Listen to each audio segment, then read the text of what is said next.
Hello and welcome to Roll For It, Knights Black Agents The Hungry Dead, Episode 3. Three is our number for today because we have 3 cast members. We're unfortunately missing Distracted Elf, who isn't feeling so great, so send her good feeling, better vibes, and we hope that she's doing better soon. But for now, we shall forge ahead down a team member. This will be a very unexplosive episode, I suppose. Or it'll still be explosive, just with a lot less points put in it. Oh yeah, more explosive, but in a less controlled, intentional manner. Oh dear perhaps. Right, let's go through the announcements and stuff so that we can get on with the show and see where we delve into our mysterious web of vampire lies and plots. So there's lots and lots of stuff happening on the Patreon right now. We had the NPC names post out recently, so you can now submit names for NPCs that will get used randomly throughout our shows. You can also find a whole bunch of Ascension stuff on our Patreon right now. You can find the character sheet for our latest guest character, Kasric. I've forgotten his surname. I just would call him Kasric the whole time. That's awkward. He's got a surname and it's good. I remember seeing it and going, that's a cool surname. And the important thing is he's called Kasric and is played by Nomadic. You can also check the Pietro character sheet very soon. That will be coming up next week.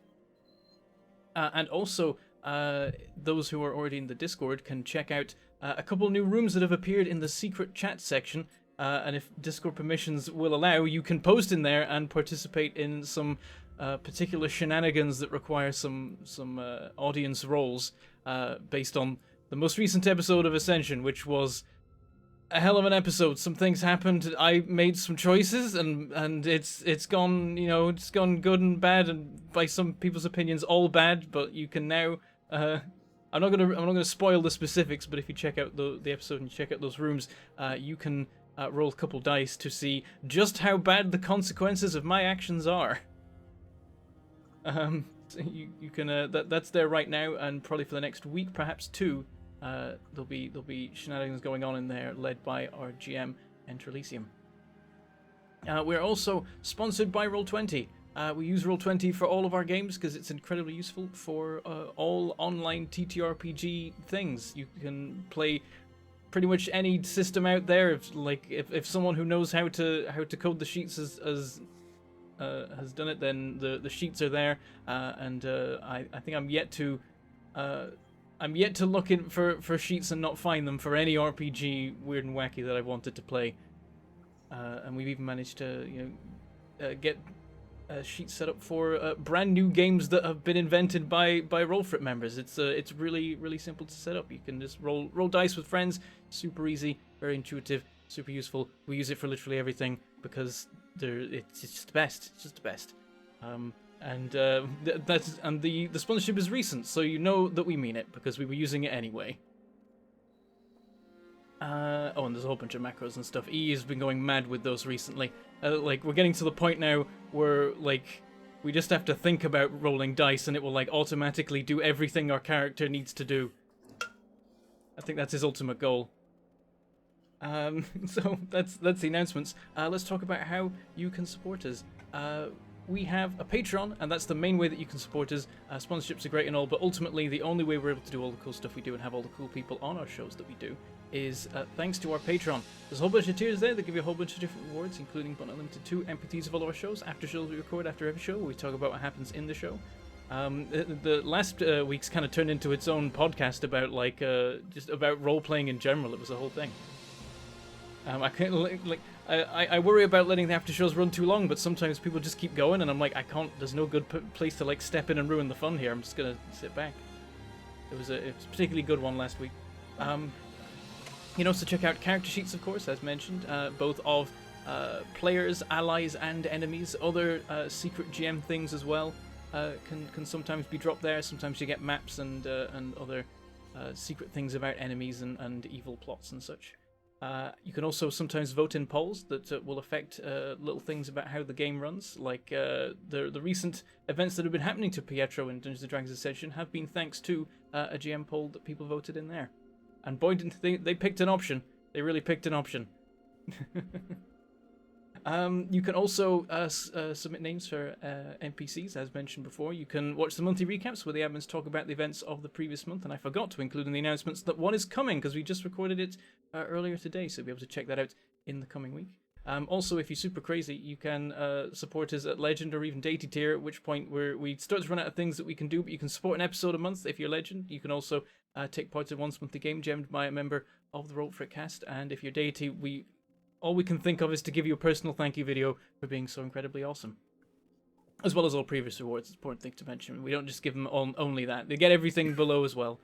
And you can also support in other places too. If you're a fan of the Twitch ways and the YouTube ways, you can become a Twitch subscriber. You can drop us bits. You can give us tips, and that all appears on the screen. Things go in the cup. Physics happens. Always fun. And we read out the tips at the end of the show to thank you for being awesome and supporting the episode. Being a Twitch subscriber also gives you access to our VODs immediately. Normally we'd have to wait 24 hours for us to upload them over on YouTube. And if you prefer YouTube, then you can become a YouTube member, which gives you emotes and badges over there.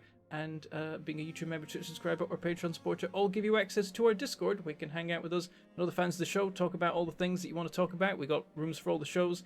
We got a roleplay room. We got the wiki room, looking for group and all that kind of thing. And of course, we have the 2 new rooms that have just cropped up in the secret chat area that have secret extra things. One of them is for everyone in the Discord. One of them is for hero tier and above on Patreon, where they get to make even fancier roles that have even bigger effects in the coming episodes of Ascension. So doing any of those monthly things lets you check out the secret Dungeons & Dragons Ascension things that are going on in the Discord. You can also just support just by being here, just by showing up. You're already being incredibly helpful. And we super appreciate when you like press all the buttons, the likes and the follows and the subscribes and all that kind of thing. And we super appreciate when you leave a comment or a chat message. We try and read them all, so please do tell us if there's that dog is adorable. I'm sorry, I got entirely distracted. Oh. What was I talking about? You can chat. If you chat, we read it. We do that. We always try and read all the messages that we get and see what y'all are loving and what y'all want to see and what you think about the show so far.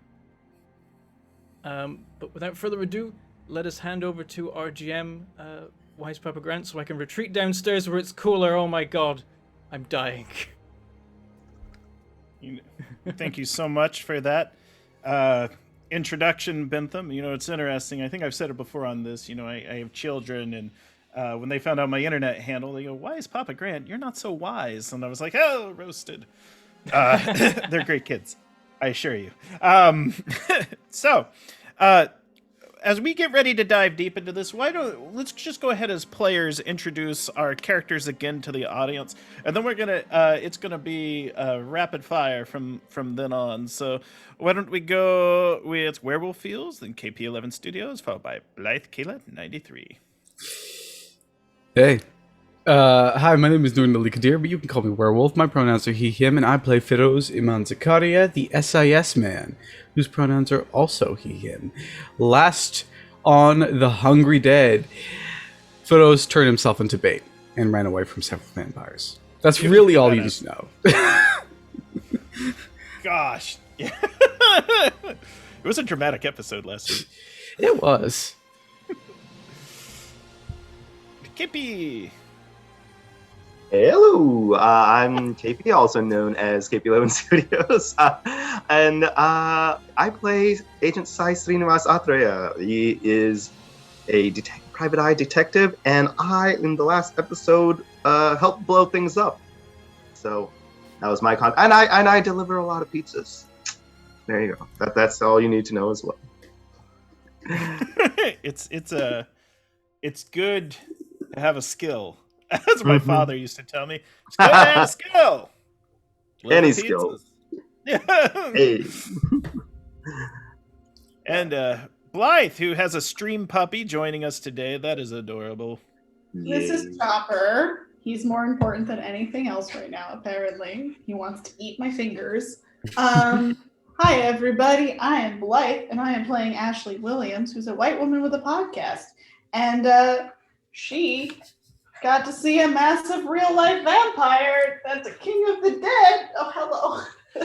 Oh, Came yeah. very, very close contact with the King of the Dead, who Very promised to close. see you again in Athens. Well, you just said Greece, but you Yeah. just gave specifics. Well, a man grows.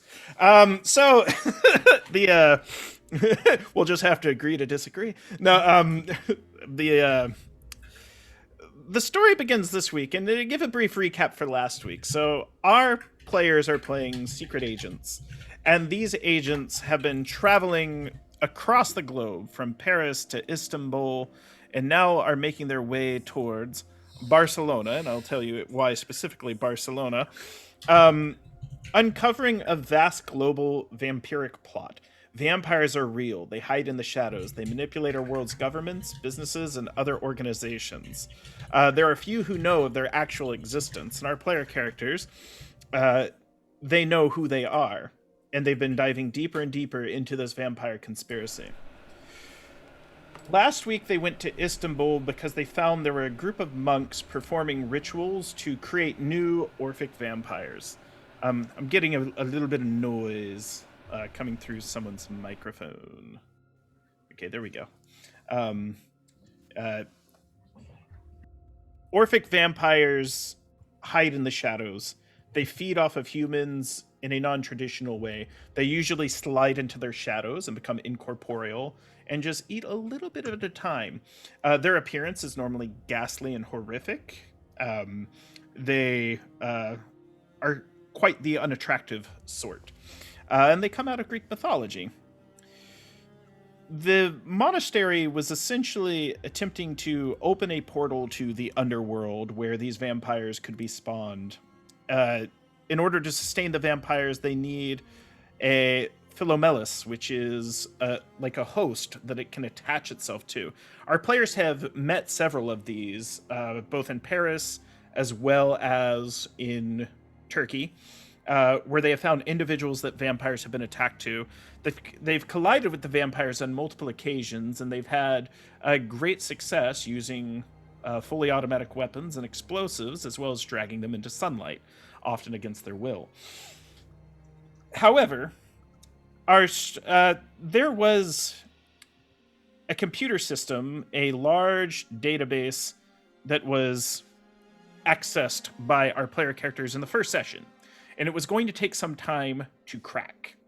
And Ashley Williams, with the help of Jess Whitwer, who is not here, have managed to uncover information from PRX Biogenetics, which was a facility that was destroyed in a bombing.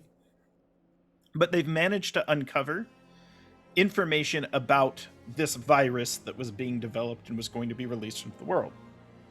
Blythe, have you had an opportunity to read anything about the virus that I posted in the Discord? If not, I can paraphrase. Oh, no, I read it all. And I put it in my notes. Is there anything you would like to share with the party based off of what you have read? Yeah, so if we're on the plane or somewhere when this is happening, Yes. Ashley kind of sits there and is like, I think she just like pretty loudly, but like to herself, just goes, shit.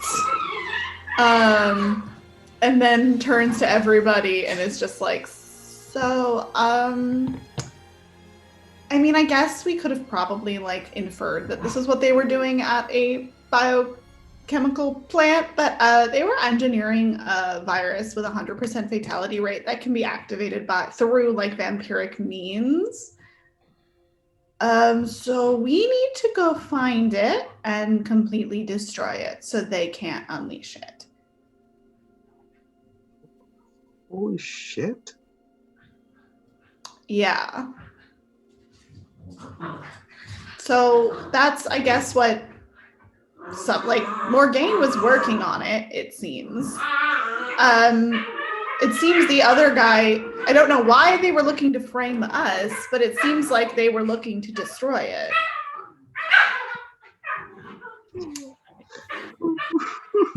You have some evidence that there are multiple factions at play here. Those that are looking to propagate the virus and those that are looking to stop it.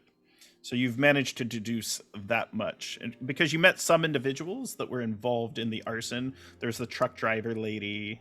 There was essentially everyone that KP and Elf scared off, or Sai and Jess scared off. They are members of a different faction. And they were trying to stop they were the ones trying to stop the virus being created and stuff? And by blowing it up? So we're the assholes. Well, they are also assholes because they wanted to frame you all for it. Okay. In fact, you'll have a good amount of heat on your some of your personas because of their illegal actions. Okay. And now that we have that information, that there is this virus known as MAR-VX, which is a modified version of a Soviet bioweapon known as MAR-V, you're going to have to figure out where the shipments are coming from. These things you do know from your computer analysis and your computer system. These were obtained off of, I actually believe it may have been Feroz, who obtained this information early in the first session when you were investigating the facility. There were some files that you came into contact with that a certain Eurydice Investments in Barcelona was giving money to PRX Biogenetics to develop this virus. It was specifically from the Barcelona firm. You also know that the extraction team came from Spain, in that there is a headquarters for the conspiracy in Barcelona. Sai, you are going to receive a message from a contact from your past, and it is as an investigator. She is a member of the United States Drug Enforcement Agency, the DEA. And she's been working out of Barcelona, and she would like to meet with you and those you trust in front of La Sagrada Familia, which is sort of this Art Nouveau / Neo-Gothic unfinished cathedral that is really quite beautiful and quite striking. Cool location. But she's going to need you. That's kind of a cool thing about the adventure. They're like, here's some backdrops you can throw into your sessions, and they give you like 4 or 5 cool places, and then a little bit of history about them, which is always fun. But yeah, they ask, come meet us at La Sagrada Familia. Come under the guise as tourists, and I have some information for you that I think you might want to look at.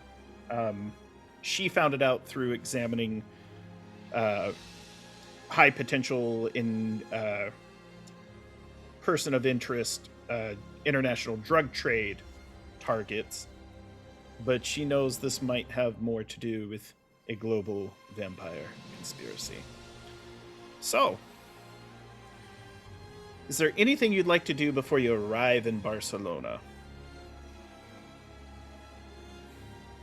Any leads you would like to research, or any questions you would like to try to have answered using your abilities before you arrive? Also, all of your pools have refreshed. You're all, with the exception of cover network.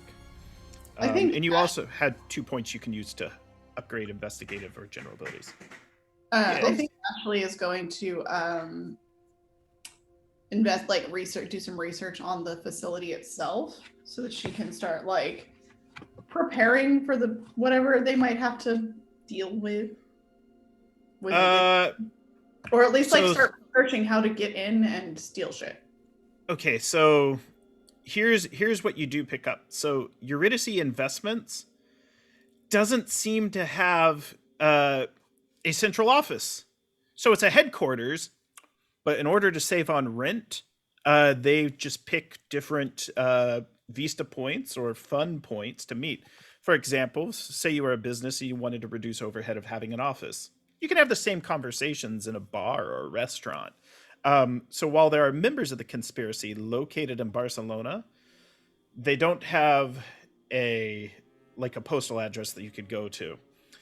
With that said, there's a few other things that you pick up out of it. You know that there are key members, and these are the names of them. Angel Calix is a member of Eurydice Investments. And Narcisse Montserrat.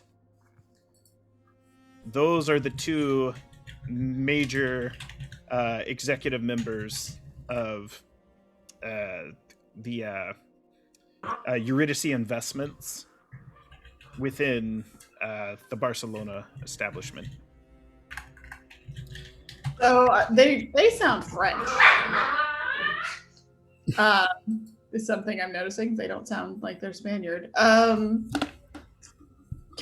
anybody have like, because what is it, urban survival or traffic analysis? Because what I would like to do would be to see if we can find, through my research and through urban analysis, find their common fun spots, and then see if we can track a pattern to where they frequent, so that we can try and see if we can maybe ambush some of these folks or follow some of these folks. That's smart. There it is. I do have traffic analysis, so I would love to assist with that if that would work. So here's what you do notice in your traffic analysis and following information. There was a large sum of money that was constantly going from a server located in an office that is seemingly unoccupied. Every now and then there is like the monthly IT guy that comes and makes sure the thing is still running. Typical remote employee where he's like, I've got to go throw the big switch once a month when, updates happen. Darn that Apache server. Yeah, just got to throw that big switch once a month. That's why they keep me on payroll. That seems to be what is processing their funds. However, the individuals themselves, following sort of the mail, because that IT guy is receiving payment. He seems to be getting paid in cash. You're able to cross-reference his location, where he's picking the cash up, because he has his my location revealed on his cell phone available at all times, so you're kind of able to see him. He actually is getting paid in cash at the Football Club Barcelona. They often play against Real Madrid and stuff like that, like FC Barcelona, like at their stadium. Like, so you're able to cross-check, and there is a VIP box seat reserved at the high level, the sky deck by Eurydice Investments. So, turns out, these conspirators, based on your traffic analysis, like to watch the football, like to watch the soccer.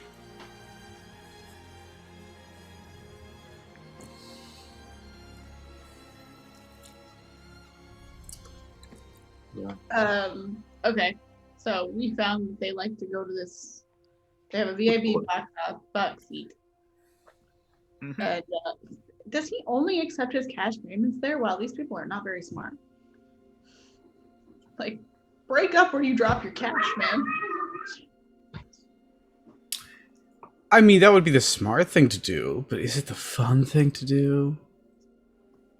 Always do it when you're going to watch soccer. I actually want to check up on our friend Morgane Lecoeur. Because she's in town. I was hoping that I could spend a point in Tradecraft or two to be calling the right people to check her. You know when someone is like, you're like, oh, how's my friend doing? Morgane, Morgane, right? I hear that's her birthday coming up. That kind of call that you give to about a dozen different people to start tracking people's movements. I want to kind of pull that kind of move. Because the last I saw her, she was infested with a vampire and kind of obsessed. And sure, she trusted me, but that doesn't mean I trust her. Yes. In fact, a familiar voice picks up. It's the kindly old man that you met face to face. Aww. Hello! It's been so long since I've heard from you. Yeah, you're right. because he talked to the Interpol agent. I was just checking on Morgaine, now that, of course, she's been found, technically my job's over, but I like to take a personal interest in my cases. I get worried, you know what I mean? She's at a party. A week-long party. Who'd have thought of it? Now, I know in some cultures you might party for more than 1 or 2 days. I can hardly go 30 minutes before I need to take a sleep. But she's attending a party by a well-to-do individual. Handsome fella, strong jawline, large hands, fit. Did I mention he's fit? 1 second. Are you hosting a party anytime soon? I'm not. No, Sure. I'm talking to Sai. Did I hear this conversation at all? No. Okay, I was like, no, in Barcelona. Do you know who's hosting the party? Didn't catch the fella's name, but from what it started with a V, and he had the most extravagant cufflinks I had ever seen. I mean, whatever business he's in, I should be in. Why don't you describe those covenants for me? Well, and then he goes on this long tangent, like an old man who is well studied in jewelry will, and then he's just like, and I tell you, there were diamonds on the diamonds.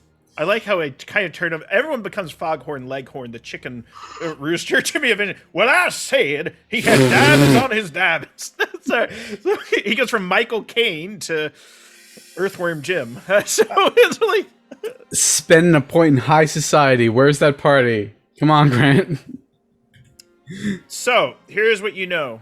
There is a party in town, and you catch word. It's extremely extravagant. It is being kind of framed as a sort of birthday party. It is on a super yacht, 100-meter long yacht. It is owned by one Sebastian Vallejo. Sebastian Vallejo. Do you hear the drums, Vallejo?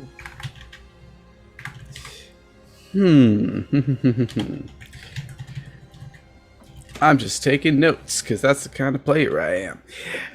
So Same. this part, any chance we get invites?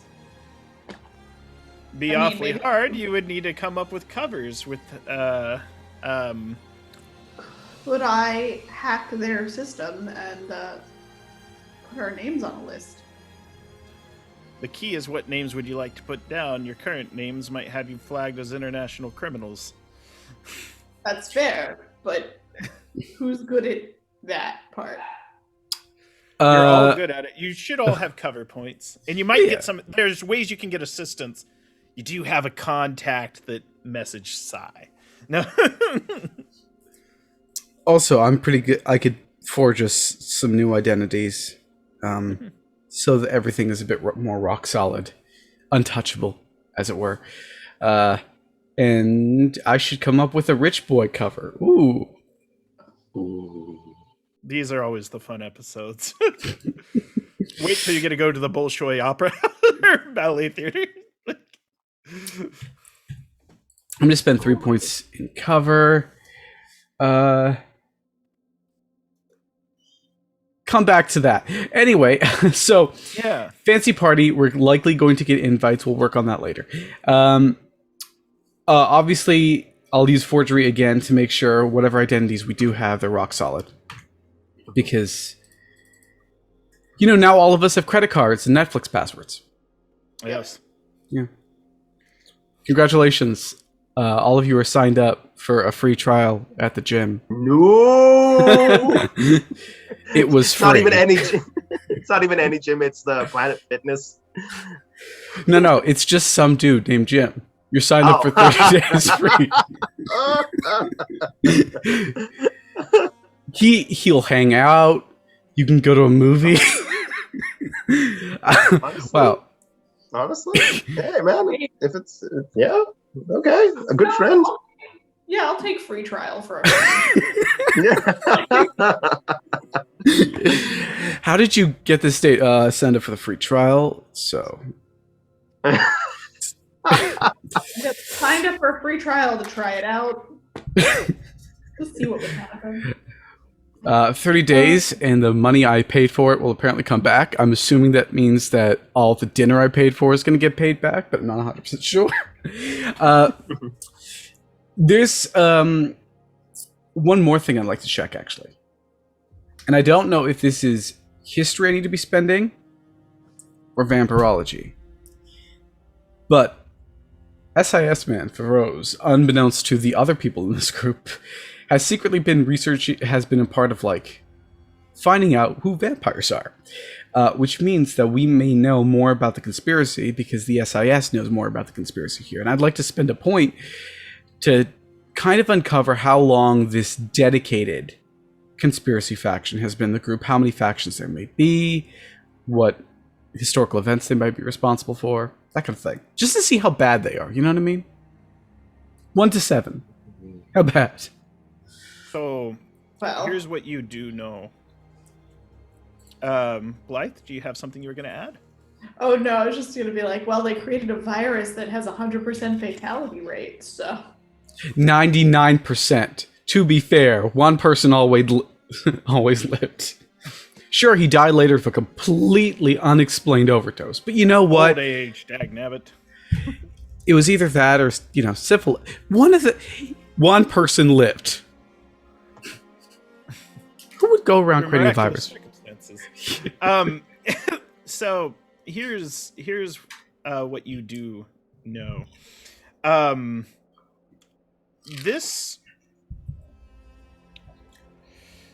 There are stories of individuals making deals with devils locally here in Barcelona that go back 1,000 years. In fact, it is said some of these buildings still stand where the deals with devils were made.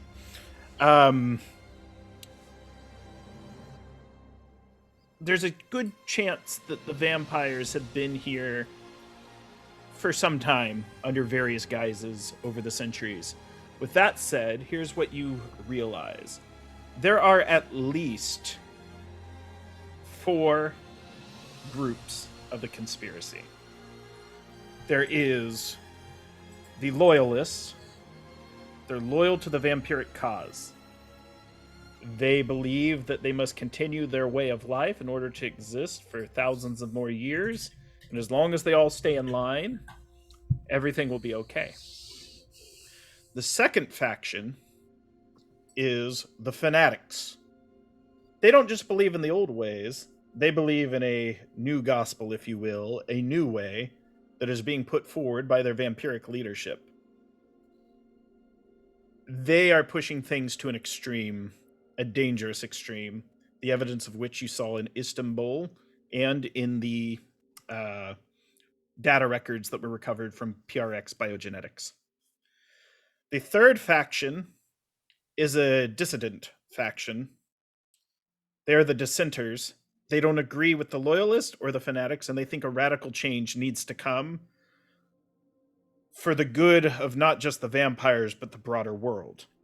With that said, though they believe in doing things for the good of the world, they are not good people.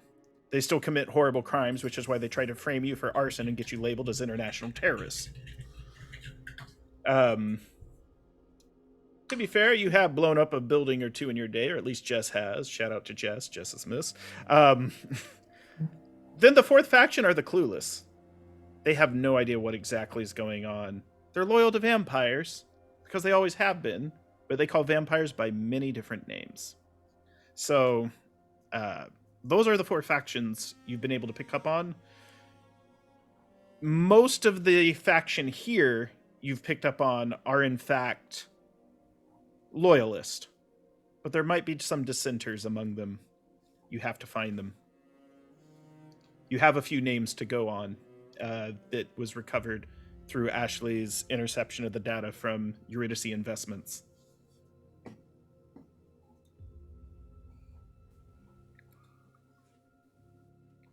And with that, let us move the camera. Yeah, go ahead. Sorry. I just had a quick question. What was human terrain used for again? Like what? So, human terrain is very good to pick up on local customs, how the vicinity is used, the way people interact in a physical space. Gotcha. You might also have access to other things like knowing, like, hey, this is the path that the Macy's Thanksgiving Day Parade goes through the town, so I'll be able to figure out what route to get through. Or this would be the safe place to hide in an earthquake or things of that nature. Gotcha. I did wanted to try something before we go, or maybe later on if this is possible. But I was wondering if accounting could be used this way, in the sense of just like looking at shipping manifestos and looking at the flow of money based on the companies that we know already, to see where, if possible, these viruses might be shipped. Like, are they being shipped out to places? Where are they going? Some locations that they might potentially be using records. So I will say this, and this is a mechanics issue. You have the right skill, and you know what clue you're trying to find. You just need to be in the right scene to use it. And when that comes, I will tell you. So that's sort of the way Gumshoe looks. So currently, you don't have access to the exact shipping records you would need, but they do exist, and there's a good chance that super yacht's involved. Okay. I mean, I want to get on that super yacht. Super yachts. Gotta get styled up first. Gotta get the bling on. Oh my God, Ashley! 9-inch heels. Ashley is ready to take you all on a shopping spree. In Barcelona, this is great. Yeah, Ashley's like, I will get you dressed to the nines for this. I just want a monocle. She's like, we can make it work. I want an alligator skin jacket. No, sorry, just hey, listen. I'm from the bayou. No, I'm not from the bayou. I look like I'm like a buckskin jacket and a raccoon hat. No, I come out looking like Davy Crockett. No, so the backdrop now is La Sagrada Familia. It's this beautiful Art Nouveau neo-Gothic cathedral that is actually being reconstructed and repaired by robotic assistants. It's kind of cool. And engineers. It's a fascinating structure, and it's a big tourist attraction. Sai, you see a familiar face. She has brilliant red hair. Her face and complexion has clearly been kissed by the sun.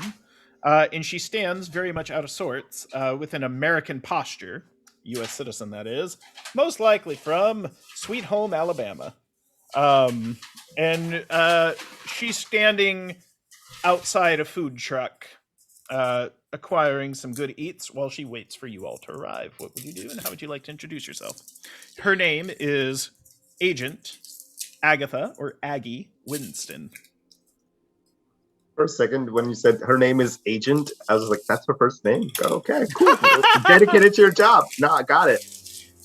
Yeah, when you join a secret agency, you change your name to Agent. That makes sense. This whole thing.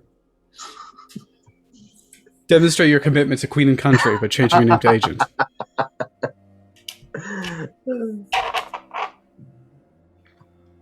Sorry, sidetrack. Totally okay. Totally okay. No, she's there. You see her.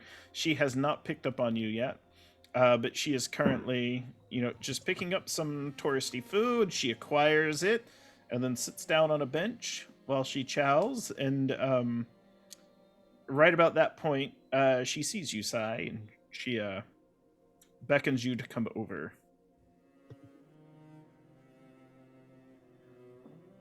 Okay. So this is my character. Okay.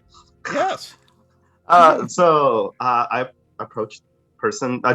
So I already know her, right? Like I You know her from the past. Yes. Okay. I just wanted to make sure, like, I physically can recognize her. So I approach her and I go, "So, old college friend." Yeah. And what was her name again? Sorry, thinking. Agent. No, sorry, Agent Agatha Winston goes by Aggie. Aggie. Well, long time no see, Aggie. And she goes, quite who are your friends? Oh, Actually, fellow not her voice. colleagues. She's a little more southern than that. Mm. Friend, I'm not there. Hi, hun. Where did you go? Oh, I'm sitting at a table far away, just keeping an eye on things. Okay, cool. With a newspaper, obviously. Well, I mean, are we already in our alias? We're not in our aliases, right? You can have. You're probably traveling under nom de plumes, but you're not completely in cover yet.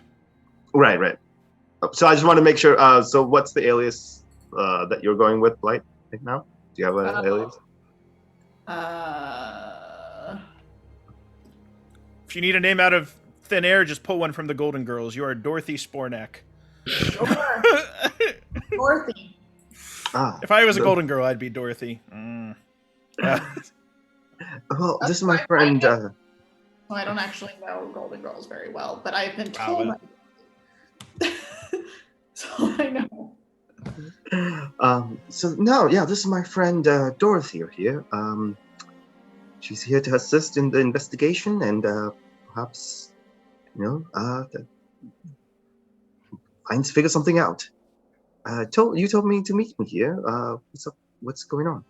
She hands you a rice bowl, the same as she has, and she hands one to Dorothy as well. She's like, I was told to purchase 4 of them. I guess I'll save the second for dinner. As Feroz is not there. But I mean, I could always have some seconds. She says, there's a smuggler that we've been keeping an eye on. Comes out of Colombia, but he spends a lot of time here in Barcelona. His name is Sebastian Vallejo. Sebastian Vallejo. He's been dealing in a new form of narcotic, so to speak. And he's from Colombia originally. Hmm. The Colombian woman in real life is like, really? The Colombian is the narcotics dealer? Hey, he's not dealing narcotics, he's dealing in vampires. That's better. Step up. He's Venezuelan. No, sorry. As I throw myself into the hole. He's from Portsmouth, Virginia. Straight up P-Town. No, to be fair, the number one thing they have going on. No, I'm not gonna throw Portsmouth under the bush. That's where I was born. It's like the number one thing they deal in is like meth and cemeteries. So there are more cemeteries in Portsmouth than anything else. So that's where I was born, Portsmouth Naval Hospital. So now that I know this fact, myself, yeah, a lot of years spent here. But they say, but there's something not quite right about all this. I don't think he's dealing in drugs exactly. He seems to be tied to something else. What makes you say that? His suppliers, it's all wrong. Everything about the operation doesn't align with the standard fact pattern. There's been a lot of strange folk that have been coming on and off his yacht. And the yacht, its positioning and its travels, there doesn't seem to be much rhyme or reason to it. It's almost as if the course that has been plotted for this cruise has some other motives. Huh. Have you had perhaps any other leads about it? Any avenues of entry? Any way we can perhaps follow up on? Well, rumor has it he's throwing a big party soon. You'd either need to be celebrities, or you would need to earn his favor, or there is a good deal of hired help that we would need to have in order to facilitate such a party. I mean, might even order one of them famous pizzas you've been known to deliver. No, sorry.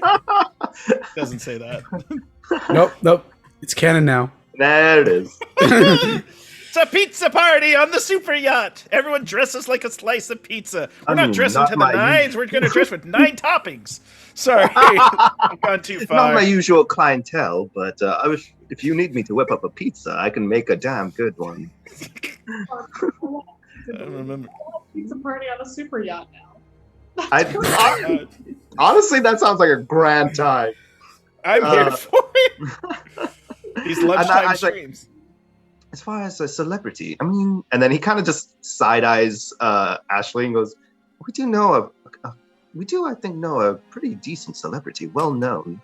Maybe perhaps I could ask them for a favor." But yes, if you can find me in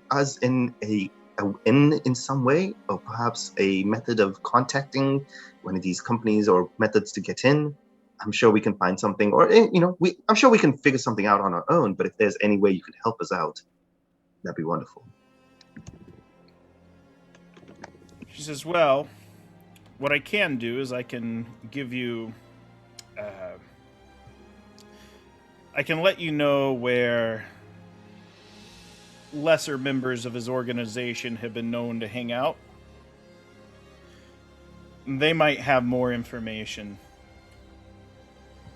The alternative is, if you can convince him that you are extremely wealthy, he's drawn to wealth. There's a magnetism to it. Above all things, he desires power." I like how I'm making Agatha talk like Dorothy from the Golden Girls now. This will be Arthur quality. Well. Let it happen. Let it happen. It's fine. Yeah. Now, whatever's natural. I have a cover that could work perfectly for this situation.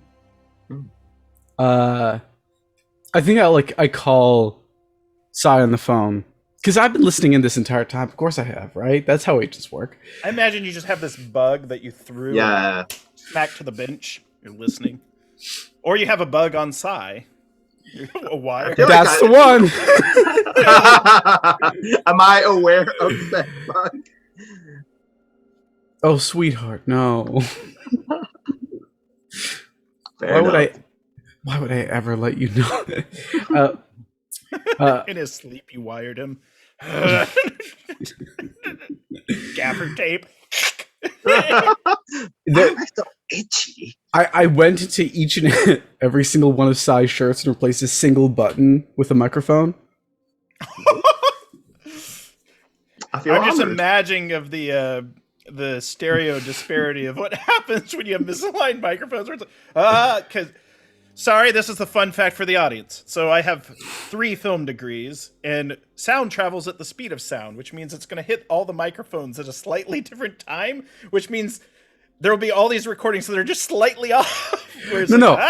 I went to each one of his shirts and replaced a single button on each shirt. I'm smart. Sorry, yeah, I like the idea of all the buttons, where it's just like, oh dear lord. I just wanted to make sure they would work, so I rigged everything, okay? Even the little collar buttons. I added an extra button on the pocket. all right. Sai, we may have a name, at least I've got one that could suit a... It was for a thing a while back. Sai's a little confused because he has no clue you're listening in. It's like, a name for what? I've got a parabolic microphone. Yeah. Obviously he does not have a parabolic microphone, because how could he hold a newspaper and a phone at the same time and still have a parabolic? It wouldn't make sense. But never mind. It's attached to your hat. It just flips over. My point is, if we need names, I can get us in, and I'm pretty sure that our friend Ashley could probably get us in as well. We just need to find something for you. We just need to figure out how to draw up the right names to the place. Oh no, we're not doing that. Not again. It's worked, okay? It works. It worked one time, and it took 2 hours of planning to make it work that one time. I had to tail a Domino's van for a whole hour. I'm not doing that again. So, I kind of imagine Ashley has family money. Like, she's a fairly privileged human. Like, Yeah. she's from a decently wealthy background. She can probably get you in as her entourage without having to go through pizza to let her I feel like that episode from How I Met Your Mother where Marshall just goes around offering everybody Gouda, just like going Gouda. Oh, good lord. That said, I actually have created a cover for this. A rather fancy private chef known as Indra Anand, who has three dots in cover, so I can spend it on stuff, and connected cover. So I already know someone at the party. Who? No idea. But I'll figure that out when I meet them. Here's what I like.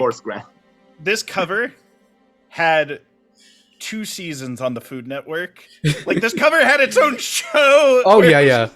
Yeah, I would. It's one of those things. It's like the equivalent of like Wolfgang Puck is going to be at this party. It's like Bobby Flay or Mitsuhara Morimoto from Japan. Just. Yeah, no, you have like several Michelin stars. You have restaurants. You've like all of this exists somehow. There is a line of barbecue sauce sold in supermarkets across the continental North America. I had to investigate like a rich, scary cult, so they had to create something that would appeal to a rich, scary cult. So I sat in a recording booth for 2 weeks, literally never moving, and then they just put that up in episodes on YouTube, and it worked. I have my own podcast. I'm not on it, but I have it. I like the idea that you were a guest on Ashley's podcast. Yeah. As the cover. That's how we met. Yeah. Right. I was like, this chef is so good and has like this line of supernatural barbecue sauce. How did you get that? I love the idea too that like you're actually a phenomenal chef as well, where it's just the skill no one knew. Oh yeah. Hey, sometimes when you go undercover, you need certain auxiliary skills. Yeah, you ever meet folks like that where it's like, how did you get so good in this thing? It's like, oh well, I just had to do it this one time for this one thing. It's like, you're a natural. Like I've met people that are like classically trained painters because for some gig they had to learn how to paint, and it's like, I'm like, huh. All right. God damn it. I guess. All right, so we have the chef persona. We have a famous woman with a podcast. Yep. Yes. And we have the pizza guy. The pizza entourage. Can you imagine? Just like Domino's pizza guy who walking up the pier onto the boat because someone ordered some pizza in the uniform too. I will say this: in order for the podcaster to get in, the podcaster will need to have a date. So you're going to need to spend some points from network or take Psy pizza guy date. That's what Ashley was like. I will just take you as my like +1. Yeah, and you can be like a friend of the family or something. Like, I don't know. Her family. Someone super excited to just be here, just in the glitz, in the glamour. I'm down. I'll be the doe-eyed +1. I'm gonna say how Ashley got her family money is like her dad or her mom invented some like really intense microphones, so she uses her family microphones for her podcast. I really like the idea of it too being like a component inside the microphone that's patented and everyone has to use and pay royalties to the family, and they have for like the past 200 years. Yep. We invented acoustics. It's like transducer. Like long line of this microphone technology that has to be used, and it's really good. She's like, hey, at least it's good technology. It could be terrible. But yeah, so she's like, I come from the Williams microphone money. Williams microphone money. If it's not Williams, it's garbage. So now, you all will be able to gain access to the party. Are there any other leads you would like to follow, or any other questions you have for Aggie? I think I covered everything I wanted to cover. I think at that point he kind of just has a nice chit chat with her, like, it's been a while, just kind of, how the kids. She gets ready to answer. She goes, well, and she is shot through the heart. Oh! Dead! Initiative now! Roll a d6 as you see 6 individuals armed, coming for your asses because you blew up their vampire hellgate. She had 3 children, you bastards! I know. 26.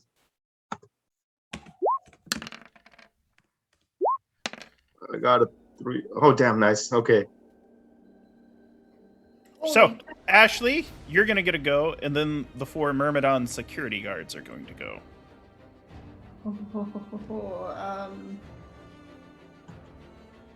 Ashley. Well,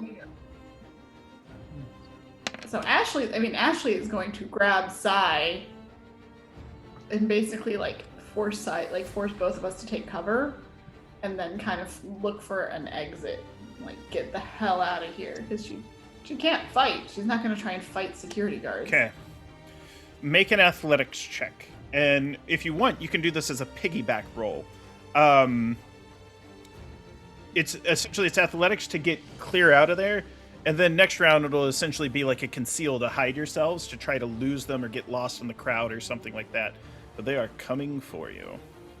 I'm going to spend a point in athletics just... And then, yeah. And then if you'd like, Sai, you can piggyback off this roll so that you are traveling with her. I got a 4. You're doing well. You are creating distance from them. And then, Sai, if you pay 1 point, you're creating distance too. Likewise... it's just 1 point of athletics. Yep, just 1 point, no roll needed. And then for Rose, you can travel with them if you'd like, or create a distance by spending 1 point. It'll just get you out of immediate harm's way. You can also split off and go in different directions. Yeah, I think I'm gonna, like, we already are on opposite sides of this patio, dinner, whatever. So I feel like it's smarter to go in an opposite direction and meet and circle back. So I guess I'll wait for my turn to run away. Bye. Love you all. All right. Please don't die. They're going. So they're going to need to beat a 5 in order to get a clean shot on Sai, essentially. So they are going to spend 2 points. They miss! Stray bullet, though, smacks into a tree. They are closing in. You can see that they are garbed in dark blue clothing. They are masked, and they are shooting to kill. A second one is chasing after Blythe and is going to try to close the distance and keep close. They are going to spend 2 points in athletic. They have to get at least a 5 to catch up to you. They do, so they are following. You still might be able to lose them. And the next 2 are scouring the area. They're looking for Jess, who's not there. And the other one is looking for Feroz. Feroz, why don't you give me a conceal? And this is going to be the target number they have to beat. I would love to, and I will spend 2 points.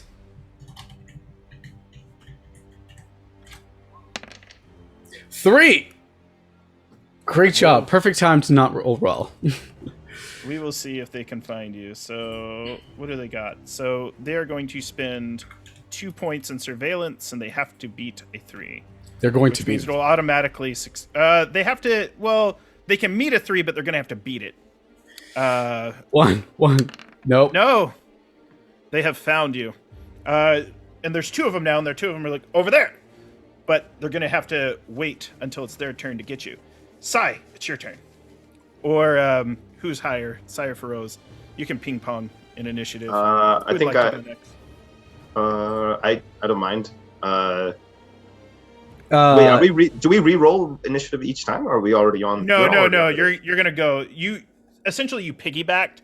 I'm gonna let you still get your action too. You're better than I am. I mean, not better than I. You got higher. Go ahead. no. What? So, is there any of them near enough to me? Like, are they chasing me close enough, or? There is one that is getting close to both you and Ashley. Got it. can I use conceal to kind of like basically pretend to run around the corner, but literally stop right at the corner? So like they would think that I'm still running, but I'm right there, and I would literally like to just wail, like sucker punch them in the face as they turn a corner. Okay. So why don't we do this? Is your intention to land a sucker punch on them or to hide from them? Oh, one sucker or the punch. other?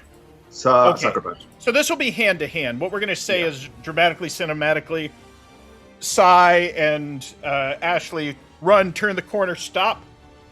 He's coming around the corner. May not see you. Make a hand-to-hand roll.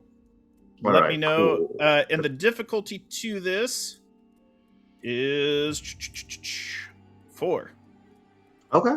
I will spend. I'll spend 1 point of my hand on it, and roll a 1d6. Come on, baby. Come on, baby. Ah! Yes. Woo! All right. Catches him flush. It is your patented left straight. Catches him right behind the ear. It is a knockout punch. Go ahead and roll 1d6 minus 2. This is the damage that it does. And you'll notice these are not mooks that are knocked out in a single blow. Oh, okay. So 1d6 for damage. Minus 2, you said? Yeah, since we always roll a d6, since it's just a punch and it's not like a bullet or something, we reduce the damage a little. Yeah, man. Well, I'm on a roll today. so- That's a 6 minus 2, so 4 damage. I said that you wouldn't knock him out in a single blow because he's not a mook. You knock him out in a single blow because even though he's not a mook, no one can stand up to that powerful left straight. As it's just like the classic pissed. Vidor Belfort, fast left, comes like Sugar Ray Leonard and just down he goes, flat on his back. Hey, we have raiders. 2 groups of raiders. Oh dear gosh. Groups of Raiders! Hi, Raiders! Yay, we got Mike from Unmade Gaming. We got Mind Players RPGs. Hello, Unmade Gaming, my old friend. Eat dinner with Mike at every convention we're at. Mike's amazing. Mike's awesome. I roast him every chance I get. Yeah. I mean, that's I think that's just due for par with anybody named with like a name Mike. Come on, but How many? I feel like how many are there left? How many? Okay, great. Not 3 raids, three mooks. Not 3 mooks, 3. You get what I'm saying. Myrmidon security guards. Bad people. Now that I've knocked him out completely, one thing I do want to do is, do I have time to search his pockets to see who they are? Not in the middle of combat, but you will get that chance, assuming you survive, because there's another one that can still shoot you from their distance. Like they can just come around. Oh, okay. So yeah, then I'll just go and then hide around. I'll continue running with Ashley. All right, and with that, Feroz, you're up. Great. Things are going to go well for me. I'm so happy about this.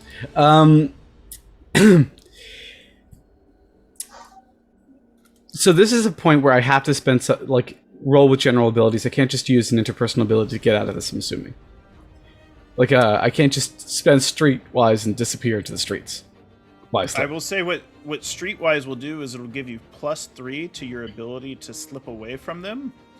And then it's just going to be conceal versus your conceal +3 and whatever other points you spend versus their surveillance. Because they are going to try to find you. Okay, streetwise, spent. So that's +3. I'll spend the 1 point I have left in conceal. It's +1, so we got +4. Yay. And now I'm going to roll. I think what I'm trying to do is that I found this. I'm in front of a restaurant, so I'm just going to dive into the restaurant and wend my way through the back and escape into the alley behind the restaurant itself. Because that seems smart. Are you kidding me? Another 1. So that's a 5 total. 5 total. We'll see if they can find you. So they're going to get... They will. Guaranteed. I can see it now. Yeah, they're going to spend, we'll make it dramatic, the rest of their points to see if they can find you. They didn't beat 5. They tied it. I said they'd need a 6 because we're going to be consistent with these rulings here. Yeah, unable to locate you. You have slipped away from 2 of them who, Thank goodness. They figure they're going to go back and check in with the others. They're like, well, we might as well apprehend those 2. No sign of Jess. No sign of Feroz anymore. Let's go triple team the others. With that, we're back to the top of an initiative, and it's Ashley's turn. Okay, so we have the one that's closing in on us, or did that one get punched out? There's 2 that were going after you. One of them is punched out. The other one is further away. So Ashley is going to try, like, keep with Sai and kind of pull what Sai was trying to do earlier, where it's like run and kind of lose them and then double back to Feroz and basically get us the heck out. So like try to lose the one that's still on them, get to Feroz, and then get us all out of there. Okay. Go ahead and make a conceal check, and if you succeed, you have lost all the ones that were pursuing you. I have 1 point in conceal, and I'm gonna use it. Mm-hmm. And they will make a... I'm just writing down my points so I don't forget. Okay. Roll. Oh no! Oh no! Oh no! Straight roll. They find you! You are unable to lose them! I would imagine they'd have to roll a 1 to... And they're going to attempt to gun Ashley down. Oh no, oh no. Ashley's like she just gets hurt a lot. It's fine. I know. So what's your hit threshold? Sure, it's a 3. It's a 3. It's a 3. They hit me. Okay, they hit you. It's How much fine. health do you have? How much health do you have? How much health do I have? 5. You are shot down. You are now unconscious and bleeding. Oh no! So, Sai, you see this as Ashley's shot. Yeah. They are shooting to kill. And with that, we go to Sai's turn. So Ashley falls, and I'm going to assume that you catch her dramatically. You can make a conceal check to get away, and then you can try to stitch her up, stabilize her. I'd like to do that, please. So I have, how much do I have in conceal? I have 8 points of conceal, and I just do a d6, add whatever I want to add to it, or is it a? You can add any conceal points that you would like to it. I will add 4 conceal points, and then do a 1d6 because I don't know what the check is, but I'm on. Well, here's what I'll say. Yeah, Okay. so you have 9. They have a 4 in surveillance, and they're going to dump all 4 points to see if they can find you. They can't! You beat them. Oh, thank God I used those 4 points. Do you have any medical skills or any first aid? I'm gonna call Sai and ask him where he is, because I would have heard Ashley go down because of the bug, and y'all were about to criticize me, huh? No, I was just curious. I was honestly like, oh, that's cool. Kudos to you. Yeah, if we couldn't get back to you, Ashley was gonna like turn on a location thing on her phone so you could find them. Mhm. But yeah, that didn't happen. Yeah, so I don't think I personally have anything that is medically related. Yeah, I don't. Criminology, human terrain, accounting. Yeah, no, I don't have anything medically and medical related. So I'll as we're running, as I'm carrying Ashley, I give a quick phone call to Fruit and let him know what the situation is, and perhaps I was going to do this, but I didn't get a chance to do the same thing that we did in the previous town, where we kind of mapped out safe houses and mapped out the locations. I forgot to mention that, but I will spend a point in urban survival. I think, or I will actually can spend a point in tradecraft. There's an SIS safe house nearby. yeah, would that work? Yeah. Awesome. So yeah, I let them know that we're heading over there. I give them the and, address, yeah. and then I hang up. Right. I'm already like breaking in, like rushing into a pharmacy to pick up everything I need. Yeah. It's one of those things. You could also spend preparedness to have things ready, just in case. I don't want to spend any more points. I've spent so many points. I know. It's good. You're getting everything you need. It's one of those things. Your credit card doesn't work. No. Like, I'll pay in crypto. I have cash. One of my covers is a cryptocurrency. I nuts. listen to the podcast. Everything is in cash. Everything. Everything is in cash. You're good. You're good. Yeah. You got it. I want a stick of gum. I pay in cash. Oh. Ashley gave like a rundown on how not to get caught, like how she's able to basically travel in plain sight but not get caught because she pays in cash and handles things. One thing I wanted to do, if it's possible, I don't know if this is possible, but I feel like working with Jess, I kind of, picked up a couple of her bombs, her explosives in the process, especially with, the last time working with her to bring down the entire cavern to, in that cavern. I literally just start chucking a couple behind me as we're running, just to kind of, if there's any run nearby, they get affected and they have to slow down. We'll say that works. You've officially evaded the Myrmidon security. Okay. You would have been able to go through all of their things and get more clues. However, because your companion was shot, there were issues with that. And you weren't able to ascertain as many details as you would like. However, there will be ways to get more information out of them. In fact, when Ashley stabilized, and I assume there's going to be a first aid check coming up or a medicine skill spend. Okay. So you don't need points in a general ability to roll. You got the supplies, but you just need to make a roll. Yeah. Sorry, my brain just stopped working. No worries. I've got what would you like from me? Describe to me how you'd like to solve the problem of Ashley, who has been shot, is bleeding, and is below 0 Okay. HP. Well, number one, I'm going to place her in such a way so she doesn't bleed out all over the floor. For sure. Because someone's going to have to clean that up, and it's not going to be me. Second, I've taken out bullets before because I've been shot before, which is something that this group does not know about me. So I definitely start pulling out a pair of tweezers, grabbing the bullet, immediately stitching up the wounded area, pressing compresses onto it to try and soak up as much of the bleeding as possible.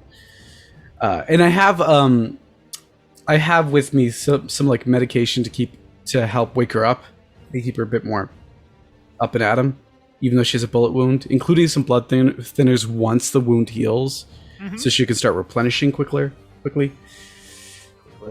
Yeah, quickly. Would you like me to spend medic, or would you like me to roll medic or spend diagnosis? Yeah. So you can spend medic, and what it'll do is Ashley will be fine.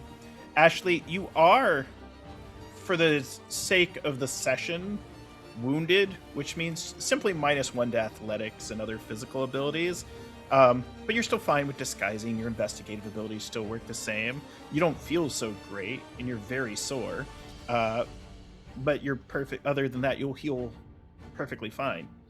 In fact, if there were any vampires hiding on site, they would have appeared because of the blood. However, they do not because there were no vampires around. So next... Where's my health at?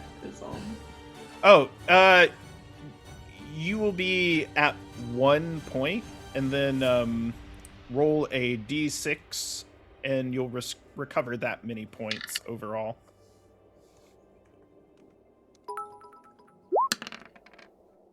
So you have 3. When Ashley comes to, she's just like, let's make sure this doesn't happen on the yacht. Well, I hope it's certainly not that sort of a vacation. I'll get you some painkillers. It's just like, this sucks. She kind of is rubbing, like, because I imagine she got shot, like, in the shoulder, probably. And it's just kind of like, I'd like to not get hurt for one of these trips, please. Just one. I pull out like some athletic tape. You know the athletic tape this is designed to like support your, and I'm like placing it on her back to make sure she has normal looking posture instead of just bending over because her shoulder's in that much pain. This is going to hurt even more, but at least you'll stand up straight, so that's nice.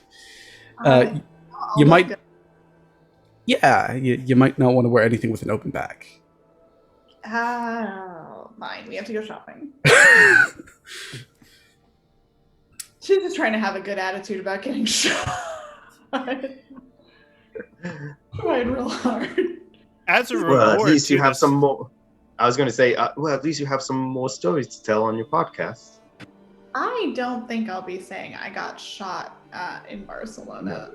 You got shot and you That survived. would be the name of the YouTube video, though. I was shot in Barcelona, and there'd be the thumbnail, and you'd be like, and then there would be La Sagrada Familia behind you in the background, and then like a Myrmidon logo with like an arrow through it, and then the following tags would be used. Critical Role. No, I'm kidding.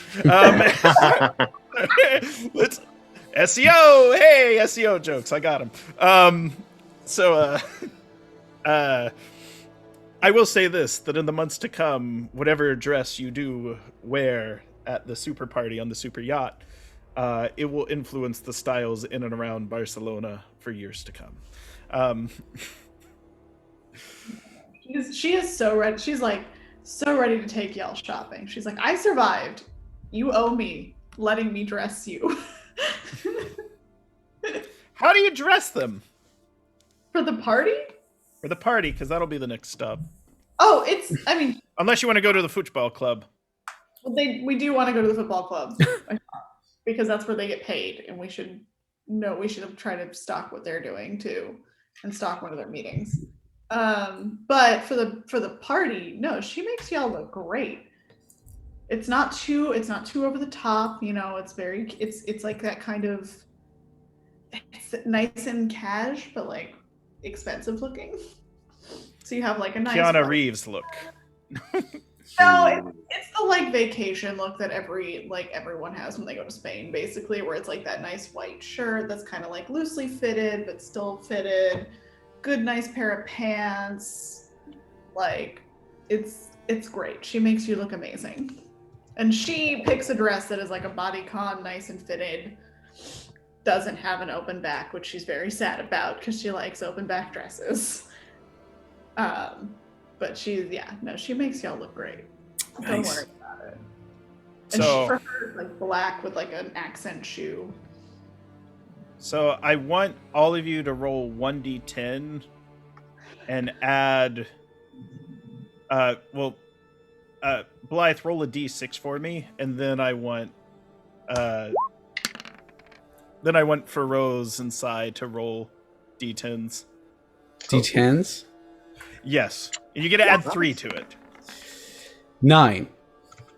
You are a Barcelona 9 in that attire. So I can't. That's a 3. And well, you know what they say. A Barcelona 6 is a Portsmouth, Virginia 12. So it's just one of those.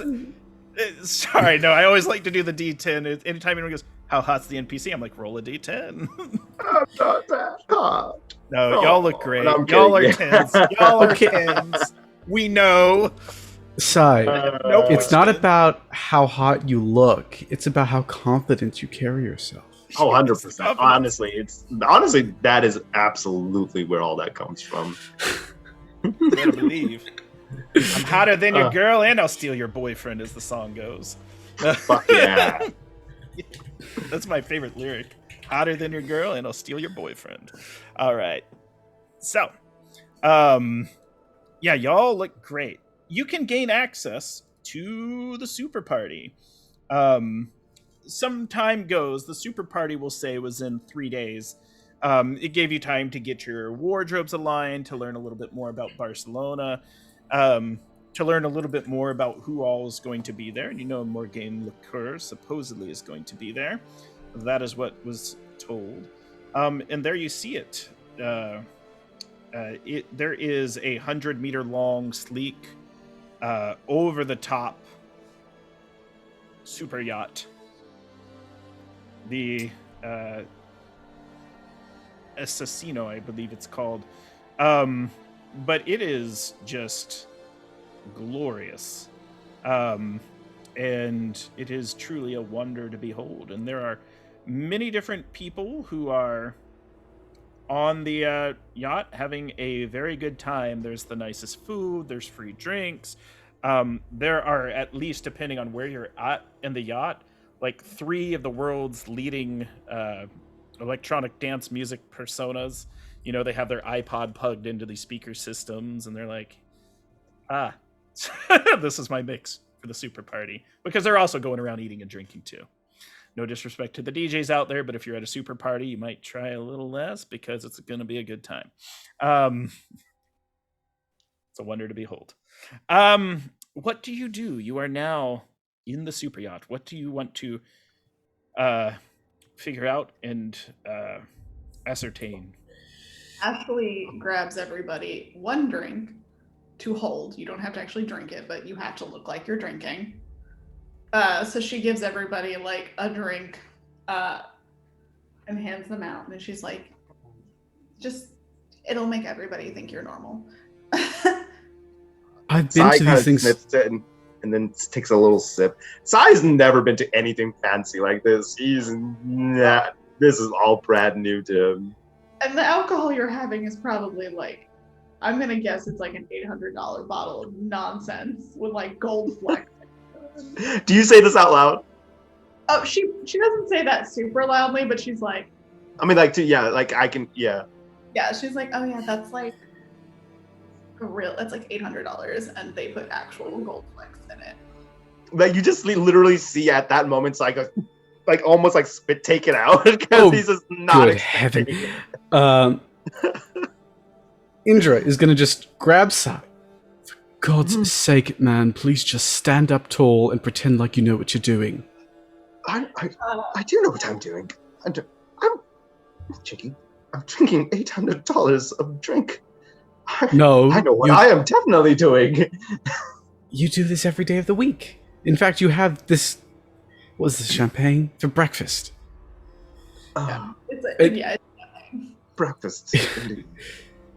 You start, and then he's just like taking the most, like he's trying to make this last. Essentially, like you're used to drinking make-believe coffee. That's his life. Savor every speck of gold. I am savoring this. Also, Ashley comes around and gives like the little mini plates and like some spoon tea to everybody, so they also can like munch on something, just because that's what you do with these things. And it's 100% an hors d'oeuvre that's actually inspired by Feroza's chef. And she's like, oh, I guess they do know you. Yeah. So yours is better. I mean, to be fair, it's not my recipe. I got that one from an old English magazine. Oh. You prepare it so much better than English people prepare things. Well, technically speaking, Indra is it. Well, actually, both of us are English, come to think of it. I'm not going to take offense to that one, to be honest. I've met Englishmen. I've met so many white English people who can't cook to their lives. Wait, is that Blythe speaking? Or is Yes! I just want the audience out there to know I might not be a white Englishman, but I am a white fella and I can cook like the Dickens. Please Couldn't note always. that we do like white Englishmen here most of the time. In fact, this channel at Bentham, shout out to you. Sorry. We can't judge your cooking. Listen, you All had right. to rule an entire country to find spice for sheer flavor. You needed flavor in your life, so you took over an entire subcontinent. All right, I am not letting that live down. Surprise! This is now our finale because we all just got fired. They're like, so we had to fire Grant Ellis again. It's like, why? Apparently the spice trade came up, and so now we're back to the super yacht, where the Spice is the Spice Girls reunion concert, and they are performing on the super yacht. Again? Wow. How many times are they going to separate to just join back up again? They can control the Spice Girls, control the world. That's just how it goes. The Spice Girls turn out to be part of the vampire conspiracy. It's why they keep having farewell and reunion tours. I mean, have you seen Posh? I would believe it. She looks good. It's not good. It's not fair. Also, Mel B. They are not human. Yeah, no. We should probably go find Morgaine. Also, well, Sebastian. How would you like to go about finding Sebastian? You can go into the, you can search the party. You can go into private quarters. You can go below decks. It's up to you, but you're going to have to do some poking and prodding around. With that said, the yacht,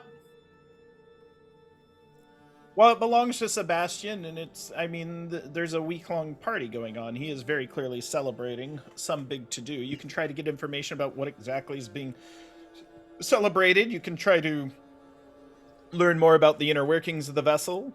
You can try to locate Morgaine. I did spend a point in high society earlier during setup to learn more about this party. How much do I know? Here's what you know now at this stage.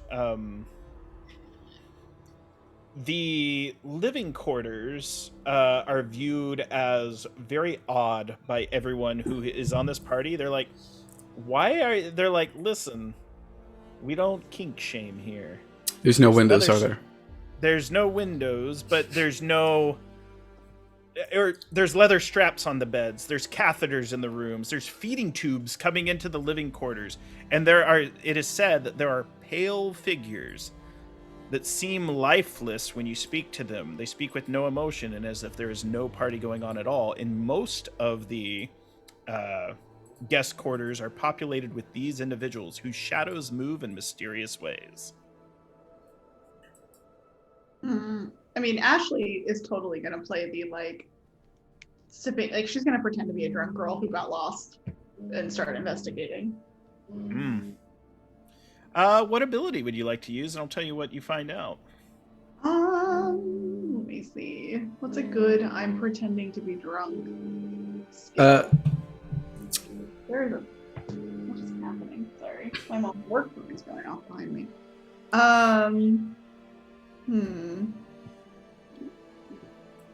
I feel high society could work here. I feel like flirting or flattery could really work here. Oh, flirting. I do have flirting. I don't have high society, which I made a rich girl and I didn't give her high society. Funny enough, I actually put down for high society. So, who would you like to flirt with? A guy, a gal, or a non-binary individual? Yes. Yeah, that's I'm like, yes. Okay. Ashley is Sure. in all the ways. There is in all this campaign, you have found the most striking individual you have seen. She is more beautiful than the goddesses depicted in the artwork on the walls of the monastery, or in any search Instagram or a social media platform would turn up. She has just incredible eyelashes. Her hair is dark. You dressed everyone to the nines. You can tell that she is dressed to the nines as well. And she is the only person on board this vessel that you would consider an equal or on par. She has a drink in her hand, and she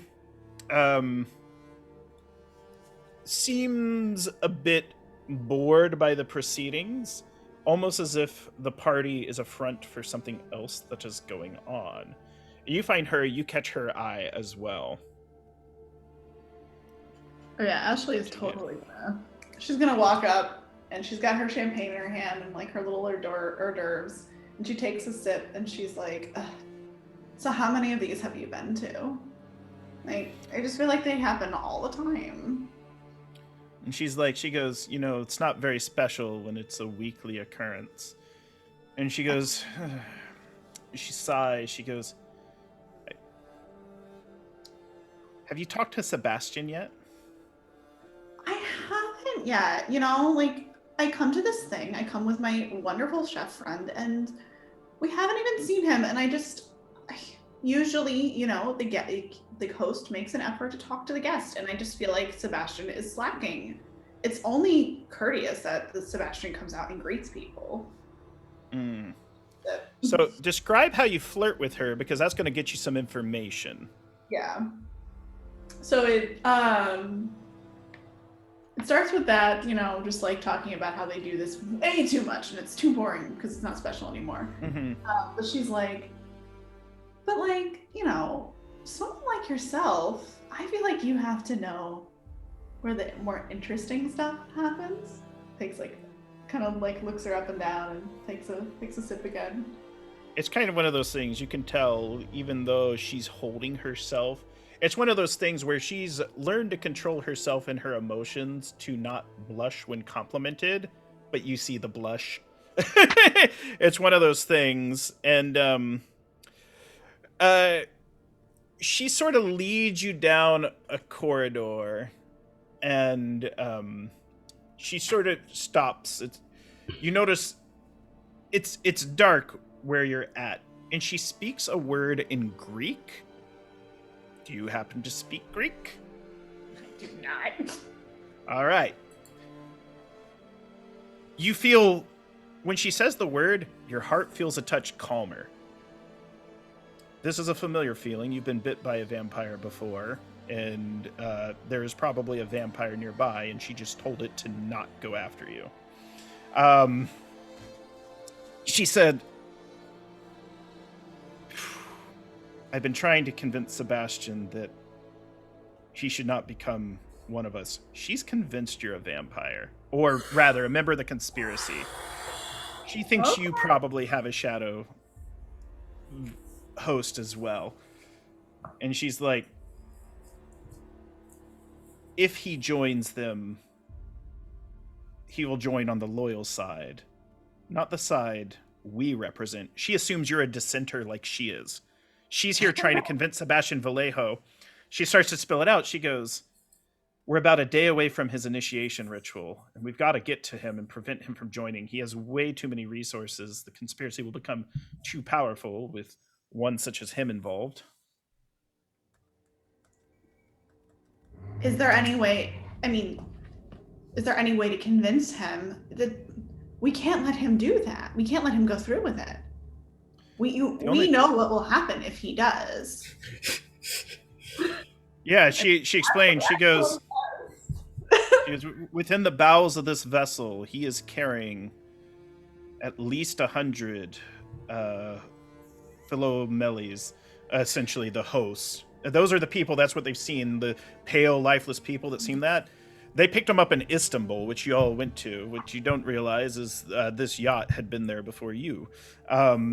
And a shipment's coming soon. We tried to destroy the virus the best we could, but they found another supplier in Russia. They say. Something about a ghost from the past, something like that. Ashley's gonna and grab her hand dramatically. I think I've heard about this. I don't know. I think I heard something about Moscow. That's where she's holding her hand innocently. Yeah, she's like, And it's dark. There's the dim light from, essentially the emergency system. There is a cowering vampire, like, ooh, this is spicy, in the shadow form. Militatis is that vampire's name. He's just watching, leering. She says, yes, Vladimir Volkov is the contact in Moscow. He's the one who's getting Vallejo in contact with the General Sapotsky. You all way back, the name was mentioned. Whoa, that name was mentioned. Oh, my microphone keeps flipping upside down. That name was actually mentioned in Morgane's research. She had been studying Sapotsky's viruses. Sapotsky lived a long time ago, though. But getting in contact with Sapotsky, Volkov is the connection. You'd have to go to Moscow to try to stop them from getting the shipment. But I hear that they've already dispatched a team, and they're going to return it to this vessel. I think the only one that could convince Vallejo is Montserrat, but the police have him. That was you recognize that name from when you were investigating Eurydice Investments? Yep. The police have him under arrest. So it's a shame what happened to his husband. I knew we were supposed to meet up with Montserrat, not, trust me, to undercover, just like you. It's just like undercover. But I didn't find him anywhere. I just found that he was taking cash payments at a football club. It was a total bust. I didn't know the police had him. Oh, he had been paying off the IT guy. Old Pedro Santana. He doesn't know anything. He's clueless. Vote for Pedro. He's the IT guy. He probably knows everything. In fact, he's probably like a 10-point contact where it's like, yeah, I'm SIS, CIA, and KGB, FSB. I'm everything under the sun. No, Grant. I'm going to spend 3 points in cover that I am paid. No. We just cut back to you fixing their servers. Ta-da! Norden Ali, thumbs up. That's why we have the points. Yeah. Ashley is now going to play, like, get even closer to her, this woman, and, like, come closer and kind of, like, sidle up to her a little bit. And she's like, I'm starting to get really worried. This does not look like it's going well for us at all. And I don't know. I know what happened in France. I know about Istanbul, but Russia, like, how are we going to get there in time? My family has a jet that could get you there. She's like, would you be willing to put that effort on? I mean, I know we're part of the same cause, but I don't want you to have to. How many points in flirting do you have? I only have one. Well, you haven't spent it yet. You just had the skill to get her to a flirtatious situation. You spend the flirting and tell me how you convince her. It could be bat in your eyes or anything, but Ariadna is she'll make it happen for y'all. So yeah, I'm gonna spend that point. And she basically is doing the, like, she's, I don't know, can they she, like, grabs her hand and pulls her to, like, an area to sit. If there's like a sitting area, and kind of, like, sidles up to her and is like kind of playing this, like, almost doe-eyed, like, I've been doing so much work and I don't know how to stop it, like, kind of leaning on her and, like, she feels, and, like, your body stroking her arm. Oh no. Yeah. With that hand, she downs her drink in one single gulp, pulls out her phone, and you see she starts texting. She's like, plane will be at the airport in 2 hours. You are a total lifesaver. How can I ever repay you? And she just, like, looks her in the eyes and bats her eyes. She tries to smooch you, may she? Does she? She wants to, but you gotta consent, or she doesn't. Oh, okay. No, if she like leans in or, like, looks like she's going to actually totally consents. Okay, this is totally like a nice Hollywood kiss, like one of those unexpected two souls in the dark, unraveling the vampire conspiracy. For a moment, her vampire slinks away to give y'all a moment of privacy, and as the moment passes, like, she just kind of slips away into the shadow. She goes, "We can never speak again, but call me," and gives you her number. Like, drops it in her purse. "We can never speak again, but call me." Grant Ellis things. You are my savior, and I will 100% call you when I get to Russia. And then Okay, cut to the other two. Inside. What are you two up to while that's going on? I ship it. I ship it now. Ashley is actually kind of like, did I just fall in love with a vampire? Did this happen? Oh no. I know someone at this party. I do.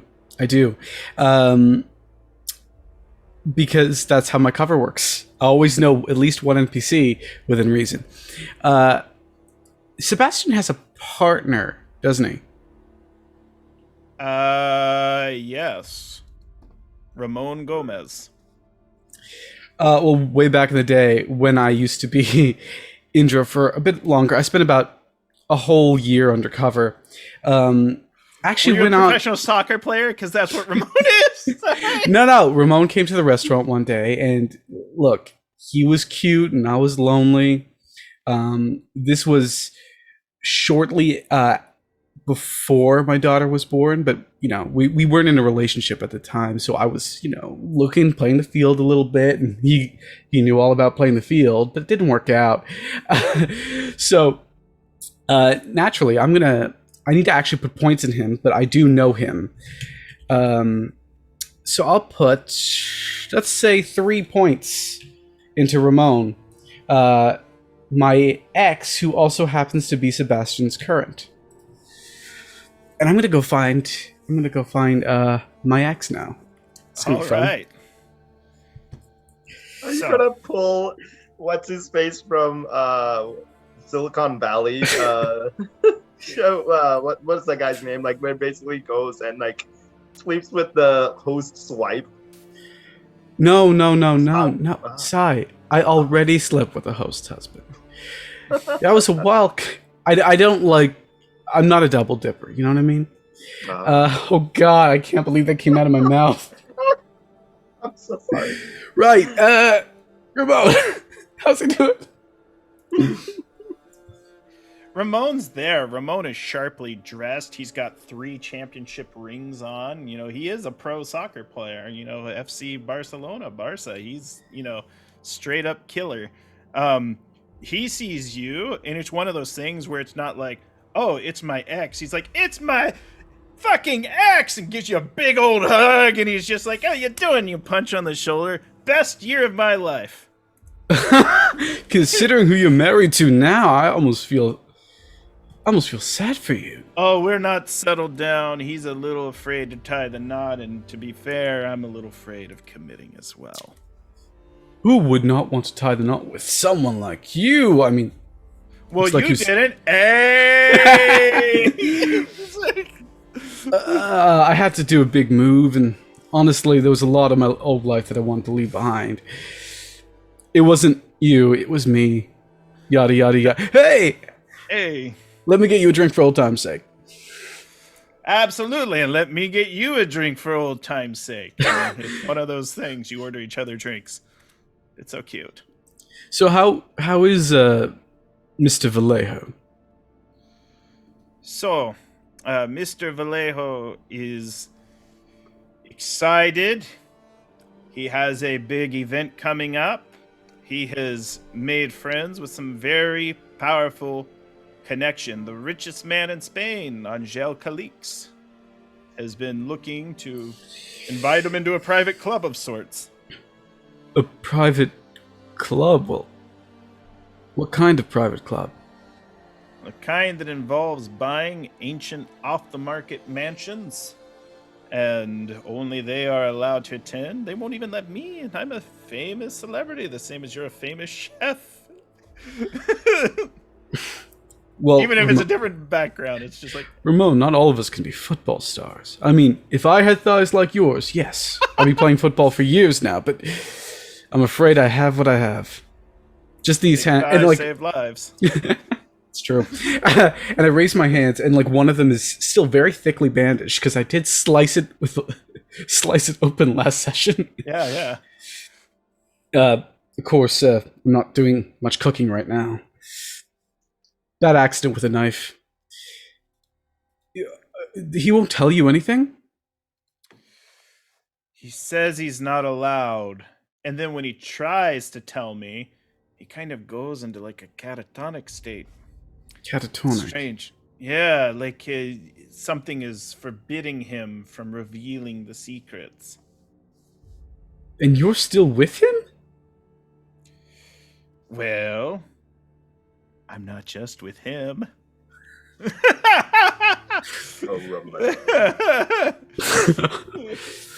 Okay, well now you have to be honest. Were you like this when you were with me? Playing the field? It's what soccer players do. Ramon, you kill me. He says, he goes, but there seems to be, when I do talk with him in the moments where he is able to confide, we shall say, there seems to be some hesitation and reluctance, because Sebastian, he is very wealthy. Sometimes when a man has wealth, he does not seek more wealth. However, he is very ambitious, and there is something about that Angel that is very alluring. Almost Hypnotic. Shadows beneath the eyes, gaze that could skin a cow or turn anyone on for miles around. I'll admit, at first I didn't think he was my type, but he's totally my type.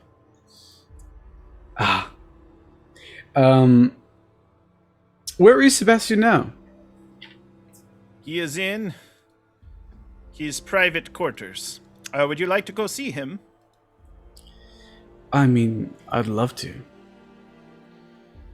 All right. So, he takes you to meet Sebastian Vallejo.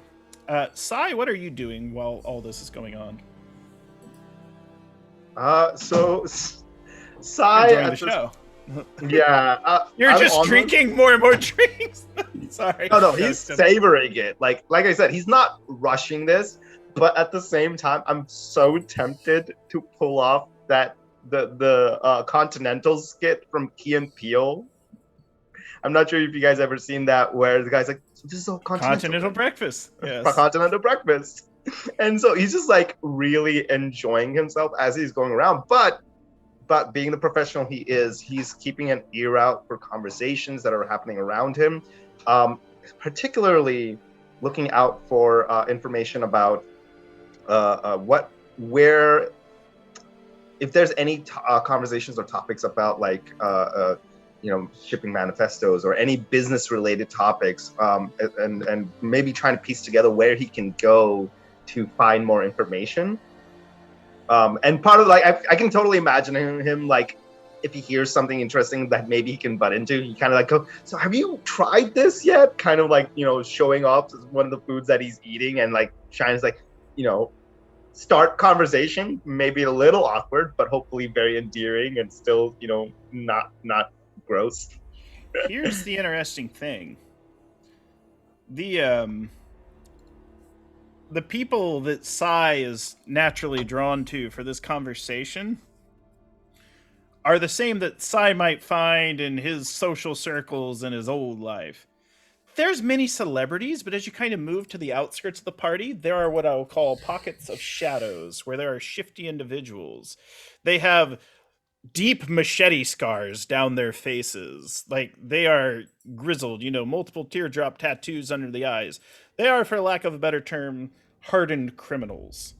And each one of them is wearing the same tightly fitted black top with a little red skull death's head. These are Sebastian's personal soldado soldiers on the yacht. As you talk with them, they're telling you that they have a bad feeling, both about the cargo they're carrying, some of the things they've overheard. One, he goes, he's like, "I'm from Mother Russia." Apologies to all the Russians watching. I'm from Mother Russia. And he's just like, he goes, I know what they were saying. We're carrying death in our holds. And he has another drink, and he's like, what do you know about biogenetic weapons? And he starts telling you things about, he goes, we're carrying weapons of war, and I don't know why we would be dealing in that, or why we would take that into our cargo. And at that moment, as Feroz is being taken to Sebastian Vallejo, we're going to have our break. So...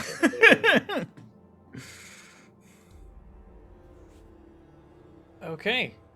We are going to go to a break for around about 8 minutes. You can go grab a snack and all that kind of thing, and we'll be back with the second half of the episode. So we will see you then.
Hello and welcome back to Roll Fritz Knight's Black Agents The Hungry Dead, Episode 3, Part 2. Let's get straight back to it. All right. Sai, you are currently talking with a criminal element that appears to be all over this super yacht. Very clearly, this is the individuals that are designed to enforce things upon the yacht. Likewise, they seem to be... They are very nervous about the cargo that's being carried, the shipments that are supposed to come in. You mentioned spending a traffic analysis earlier. Mm-hmm. One of them does something he shouldn't, and he hands you his phone. He goes, what sense do you make out of this? And you can see shipments coming from Moscow. There's a very clear sign-off from one Vladimir Volkov, who appears to be a well-to-do Russian.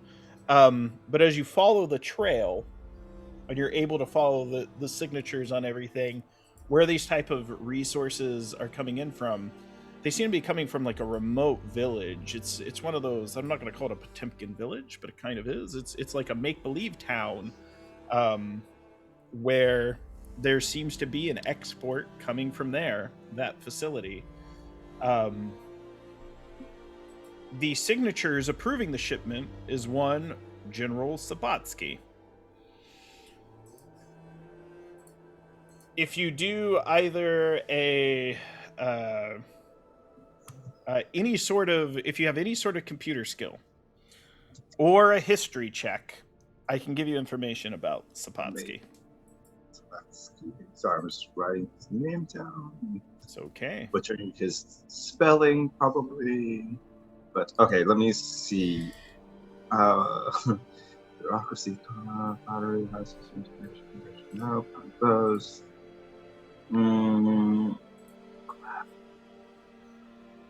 If not, you can take the information, possibly even filch the phone, and take it to Ashley. Meaning, it's one of those things where you have like a burner you hand back to him, you take his phone, and you run it off to Ashley. Could I? Oh no, that wouldn't be the smartest idea. Never mind. Yeah, I'll go ahead and do that. Okay, make a filch check for me. It's a difficulty 3 because they're drinking, and you're savoring. Yeah.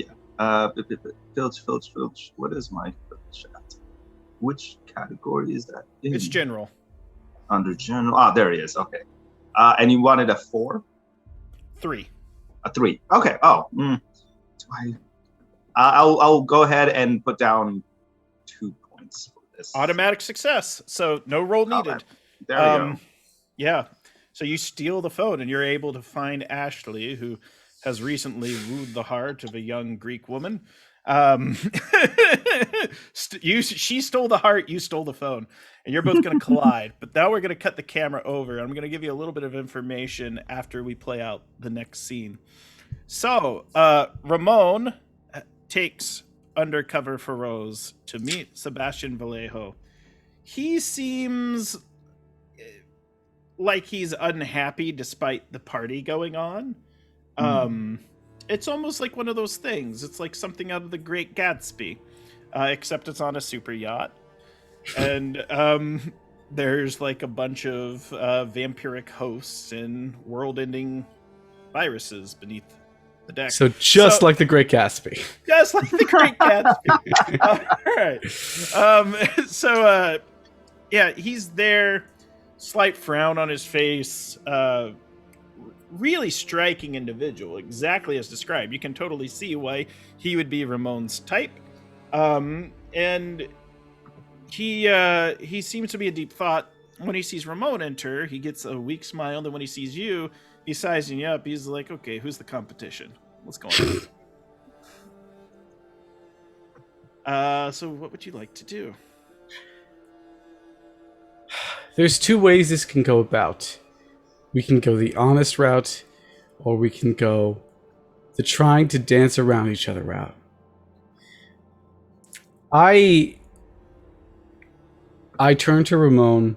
I wrap one arm around his hand. Unfortunately, it's the arm with a drink, and I accidentally spill it all over his shirt.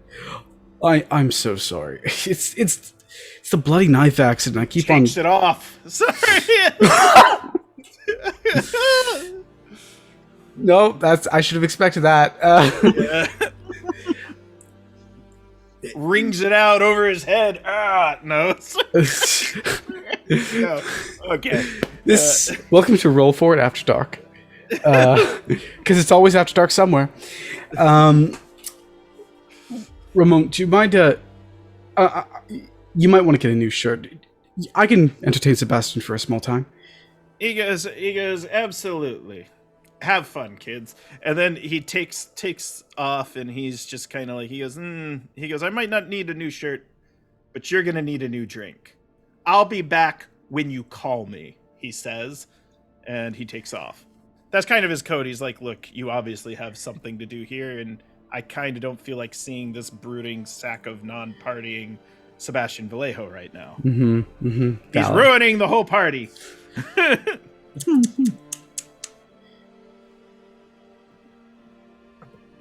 My name is Feroz, and you have the look of someone who's had a vampire touch them. He looks a little confused. He goes, you see, do you have any reassurance you can spend? Oh yeah. I can spend. Well, I'll spend one right now. Okay. He goes, thank you. He goes, that's exactly what I'm trying to decide. Do I let the vampire touch me, or do I not let the vampire touch me? They're offering me a very good deal. However, I'm a bit skeptical of their organization, and there appears to be some conflict. However, Montserrat was supposed to meet with me. He never showed up. Turns out he got himself arrested for murdering his husband. And they were so deeply in love. That's how this always ends. The thing about these, whatever they call themselves nowadays, Orpheus, vampires, kindred, they disconnect people from humanity. They feed off of it, so they have no connection to it anymore. And the more that happens, the more bad things fall in as a result. There is no deal good enough on this planet to validate falling into their law. Listen to me, I was touched by one too. It nearly killed me. Because that's all it cares about. Consumption. He's thinks it over, and with your point of reassurance, he says, you are very persuasive.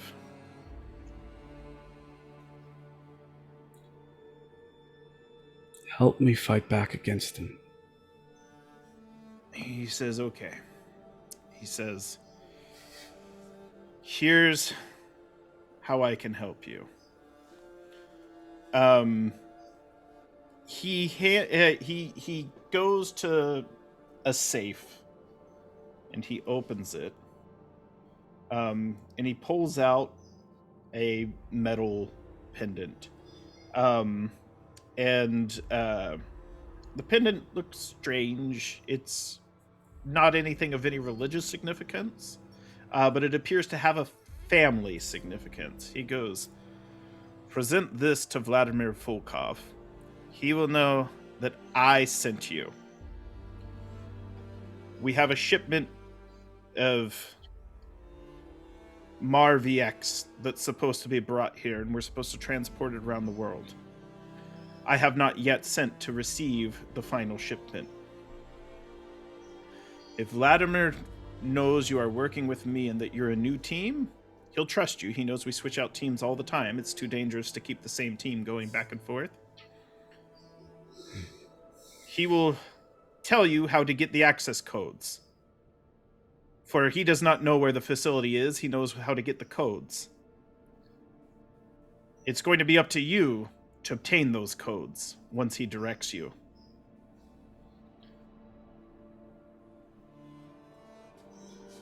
One more thing, Sebastian.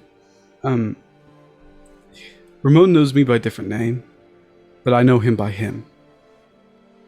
And if it was within my power, I wouldn't have left him for the world. As ridiculous as he can be, and as vain as he sometimes is, and his habit of, sleeping with every man he can find, he is genuinely one of the most heartwarming people I've met. So as long as you're willing to... As long as you know the conditions of your relationship, there is nothing that man won't give you. You just have to start asking for it. And is that when he speaks the most pained words that he was going to speak? He goes, I'm planning on leaving him today. Why? He says, it's not going to work out.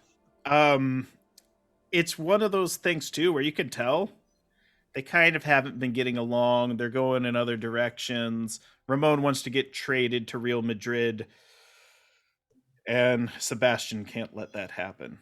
Got to keep him on FC Barcelona. So team. Barca. Sorry, it's one of those things where you can tell they just have very different personalities and interests. They've grown apart. They haven't been together that long, but they grew apart that quickly. Sebastian wants a quieter life of international smuggling and vampiric domination. Ramon just wants 2 more championships. That's all. Maybe a spot on the Olympic team.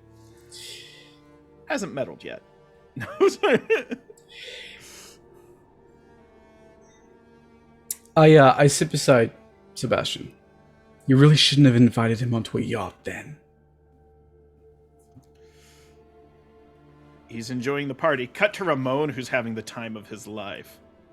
You're right, though.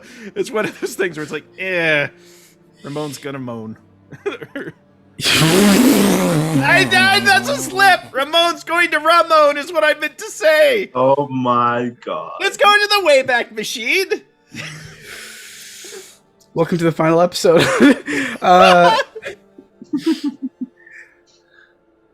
So... Listen, I'm not going to tell you what to do with your life. I'm just going to say this. You should be enjoying yourself today, too.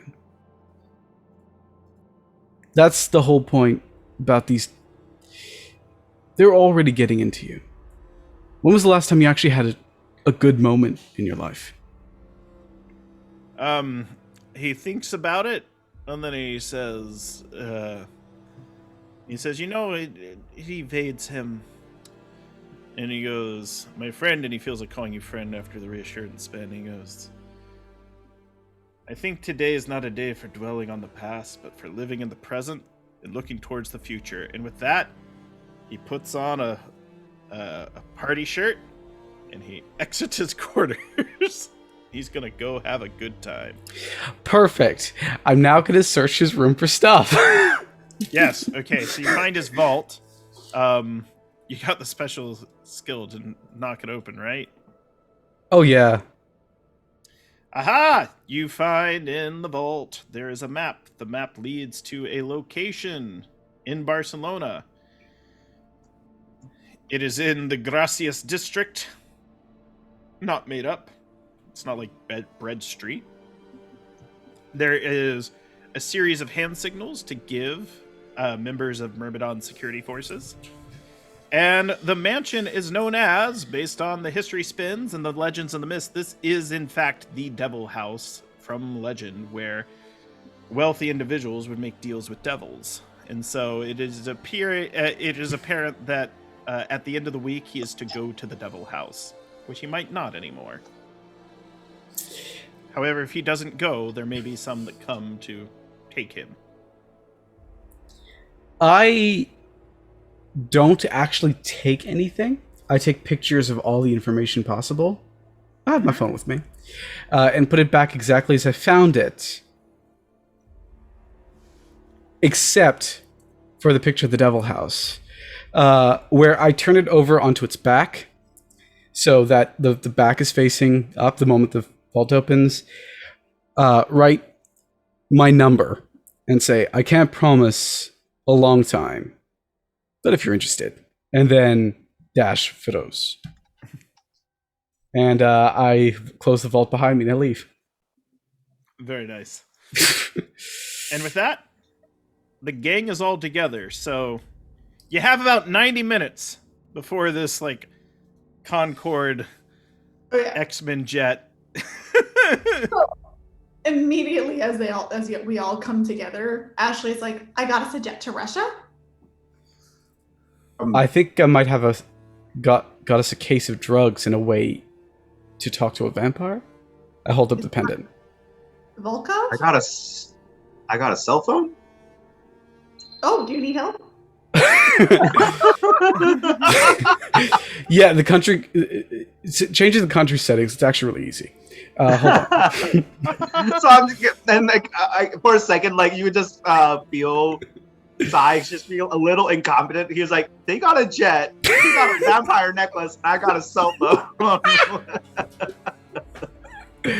You're doing great, sweetie. So, the cell phone, if Ashley would like, she could take a look at it. Mm-hmm. Ashley takes the phone. Yeah, he lets them know that there is certain information there that they could use, and about General what's his name, General Sabatsky. Sabatsky. So this is what Ashley would know. Sabatsky died in like 1953. Did he die or did he die? He's dead. Like there was a funeral. He was a Russian general, a big thing. He was a leader. Likewise, no sign of being a vampire or any connection to any like occult or vampire conspiracies, but he is very clearly the one that people are sent to talk to get the codes. You do find the name of the cemetery that he is buried at. The cemetery, something like Nevetsky Cemetery. That's what we'll call for now till I find it. And he is very clearly tied to Morgaine Lecoeur's research. He was the lead developer of the bioweapon Mar-V, which is the variant that the vampires turned into Mar-V-X. And he is the one who essentially is responsible for this terrible weapon. But he did die many years ago. As a highly decorated general, there was a government funeral. But that's who they were sent to get to. And that's who they got the codes from. Now, whether it's another individual using Sabatsky's name as a code name or not, that remains to be seen to find out. But there are messages that also refer to Sabatsky as the ghost. So could mean something else. Whether it's a literal ghost or that's a metaphor remains to be seen.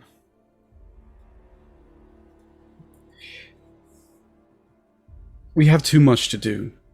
We need to... Look, Moscow's where all of this drug is coming from. Yeah. We need to head there now. Yeah. These other things we can hand over to other people. Yeah, We're not the only... How much time? 90 minutes? A little bit, yeah. And you're currently on a yacht. We have 90 minutes to get to the airport. 90 minutes. How? Go ahead.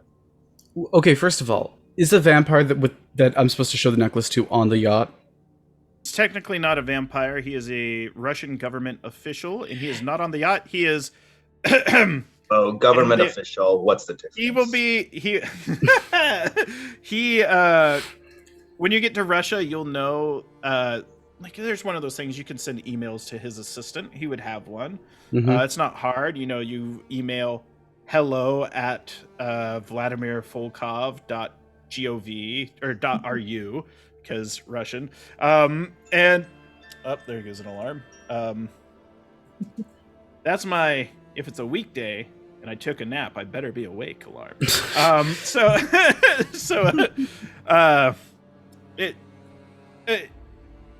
The assistant, he's he's got ballet tickets tonight. He's going to be at a ballet, or whenever you get there, he will be at the Bolshoi Ballet Theater. Brilliant.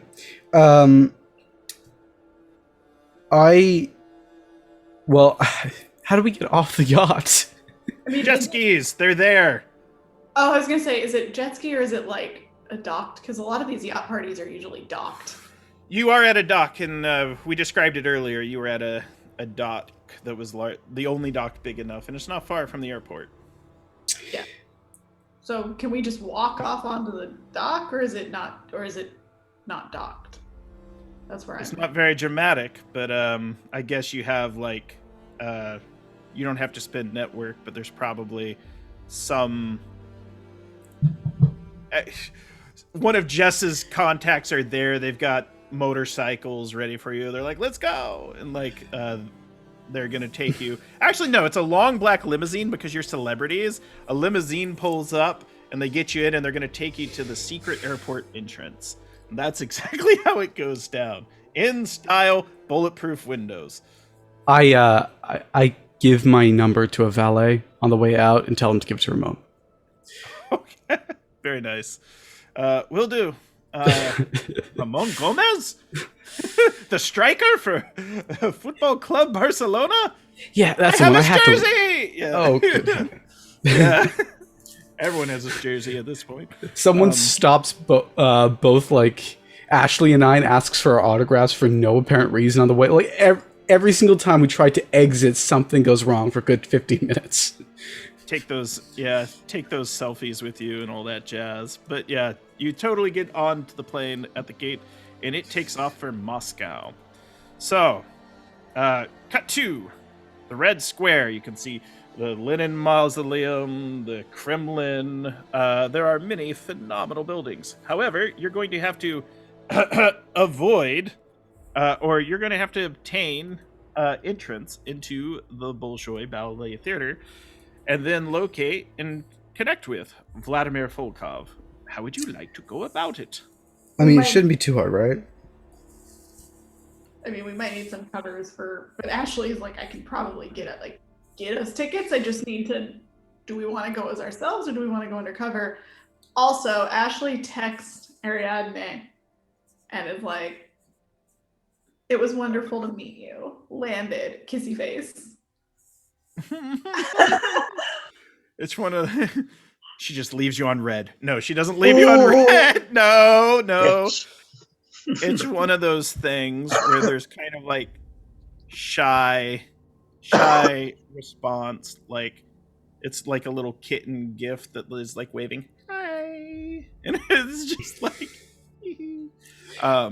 I text Ramon saying, "I'm sorry that I had to leave so soon, but I'd love to see you again." Look, both Ashley and I kind of scored, and we just want to take advantage of it. Listen. Well, technically, Sai scored too, because I would like to take this moment and just like pull out an entire bottle of that champagne that they had on the ship. That'll get you in. Like, and you just see him like kiss it and then kind of just walk in. That's great. And then you text your phone from the Russian guy's phone. It's just like, you up? No, sorry. You date the criminal with the machete scar. No, I like that. I ship that too. But oh, hey, thanks for the raid. Yeah. So we'll describe how you'd like to get access to the ballet theater. There's a lot of different ways in. You could get in as tech crew. You could get in as guests. It is very difficult to get tickets. You have to buy them many months in advance. You could get scalped tickets, which would involve talking with the criminal element. However, Volkov is going to be in a very special reserved box. I'm gonna contact my my old handler, Addison Caulfield, because she's rich. She used to work for she still works for the SIS. And she's got points in bureaucracy. I feel like she could get us a ticket or two, maybe Your 4. diplomats. You are invited as special guests from the Kremlin. You will have to give a speech in Armenian at the end of the concert, and you're going to need to have a translator, which will be provided. They give you a they give you a translator, and they're like, so this is just the way it's going to have to go down, where you're going to need to pose yourselves as diplomats, and you're going to need to talk about how the ballet performance has bridged relations between the two countries. Does anyone here speak Armenian? I'm going to spend a point in languages. Can I speak Armenian? Yes. It's one of those things, too, where you didn't, but you brushed up on the fly, where you're like, there's a lot of cognates between these languages. This is... And then you really practiced it. You found several really good YouTube channels and like 50 not so good ones. And it's one of those things where you called like a contact's aunt who gave you the phrases, and also a speechwriter who there's probably a famous Armenian poet who has some very profound points that you can say that will resonate with the audience. That's exactly how it goes down. Just like that. I'm sure Ashley is like helping you make flashcards and also popping more painkillers because Yeah, you're not doing so. Yeah, it's one of those things where you are struggling. You know you're not supposed to fly with an open wound, right? like I've been bit by a vampire, I've been shot at, I can handle it, and then just have Downs painkillers. Meanwhile, I was possessed. I'm fine. Fine. Everything is fine. It will probably not be fine when this is over, but right now, everything is fine. It has to be fine. Yeah, I slipped the pendant down my shirt to join the ring that's currently hanging around my neck. All right, so we need to give a speech in Armenian. I forgot how much I really hate this job. We're gonna fast forward. Go ahead, I was going to say, Sai pours him a glass of the champagne and goes, maybe this will help. I don't drink. Well, more for me. Ashley pats Feroz on the back and is like, hands him some water. Now, we're going to fast forward to the end of the speech. Not your proudest moment, but it didn't go too poorly. There was some applause. It's a very stoic people there in the audience. They came for ballet, and some of them, they're like, speech in the ballet? It's an enchanted evening? Let us go home and ponder these things. At that point, a man approaches you. He is about 5'2", round, bulbous head, big jowls, bald, small glasses, and he is garbed in black with a black tie, and he is wearing a ring that matches the one you wear around your neck, and he's like, a very good speech. It's given. I'm an admirer of your necklace. You mean he's wearing the pendant? Because the ring is the ring is mine. Well, okay, yes. The pendant. Safety thing. Yeah. Same pendant on his ring as the pendant that you however you want to present it. I am glad to see that we are aligned. I've not practiced this accent at all. I was in Fiddler on the Roof when I was 16, and I practiced really hard to audition for the role of Fietka, which I did not get, so they cast me as Russian Soldier number 4, who I named this NPC after, because in the playbill, they put Vladimir Volkov, played by Grant Ellis. I was like, I have no lines. I was cast as Russian Soldier number 4. Not even a dancing part. But I do get to tear up the goose-feathered pillows. Back to the game. This is my job. At the wedding, I tear open the pillows. And stage crew. Not make it so messy. I go, it's my job to make it messy. It's a wedding. I gotta ruin it. All right. So, how do we do this? So, are you familiar with the words that must be spoken when you arrive at the headstone? Yes. That is good. He explains that you will take the pendant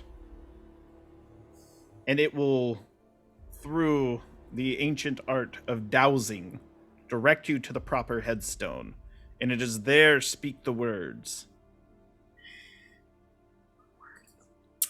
Yeah, we don't know the words, just to be clear. We need to find those on our own. You don't know the words. You And he don't does not know the words either. He could tell them to you. It's his job to. Yeah. But he asked if you knew them.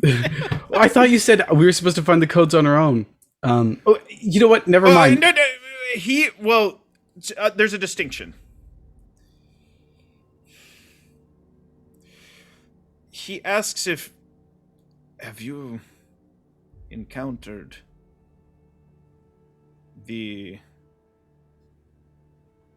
those who walk between planes before? Between worlds, so to speak. The Fae? He goes, similar. He speaks a poem short. It comes right out of the Odyssey, like has happened other times in this campaign. It goes, when you find the headstone, speak those words written by the poet Homer, and then you will obtain the codes. Tell the general I say hello. He was a good friend. I will. Turns to Ashley. I enjoy your podcast. No, he doesn't. He doesn't say that.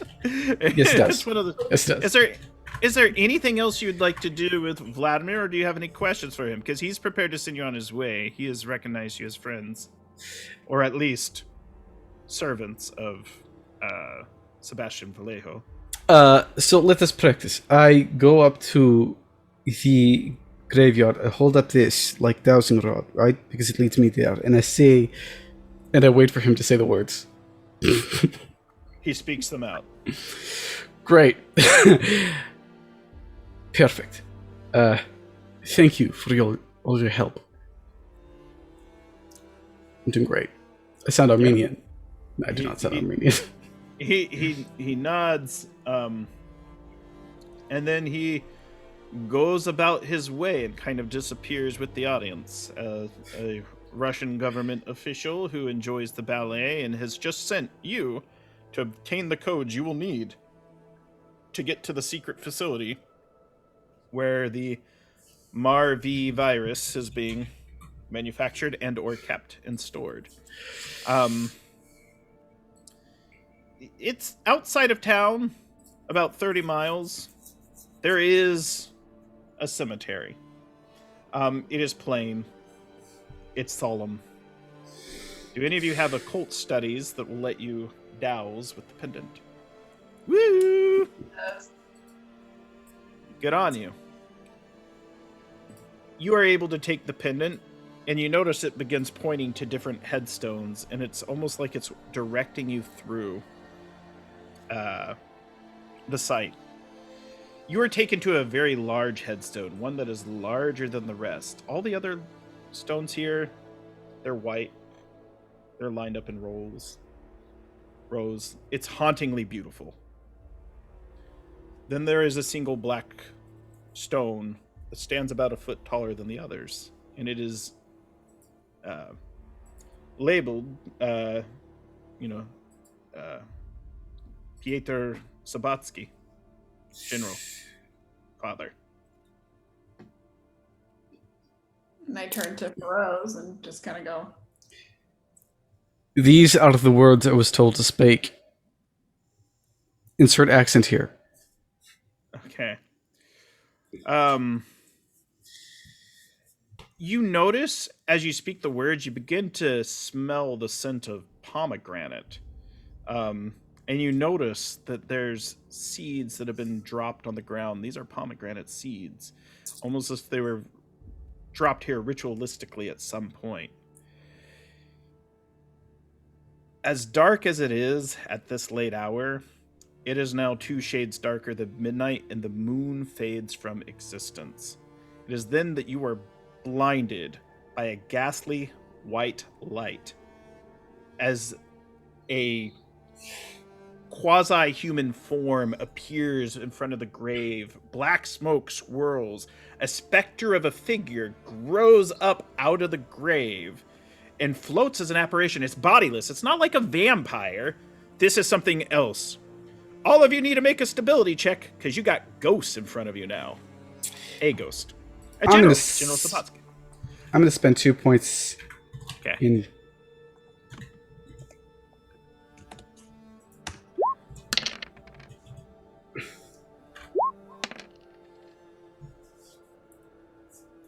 Come on, KP. Hey. You're muted, dear. Technical difficulties all over the place. What was it that you want me to roll? I'm sorry. You just need to make a stability check, because you got ghosts in front of you. Okay. So far, everyone's okay. You're fine. Yay. You can look down the ghost. Ghost is... It is the I ghost think at of that General... point, he... Sai, like, he still has the champagne in his hand. It's like half, like not the bottle, but like a glass of it. And like as he looks at it, he looks at the ghost. He just like pours the rest out, just because he's just like, I'm kind of drunk. Although he's very sad about it too, because he's just like, that's like $400. Aww.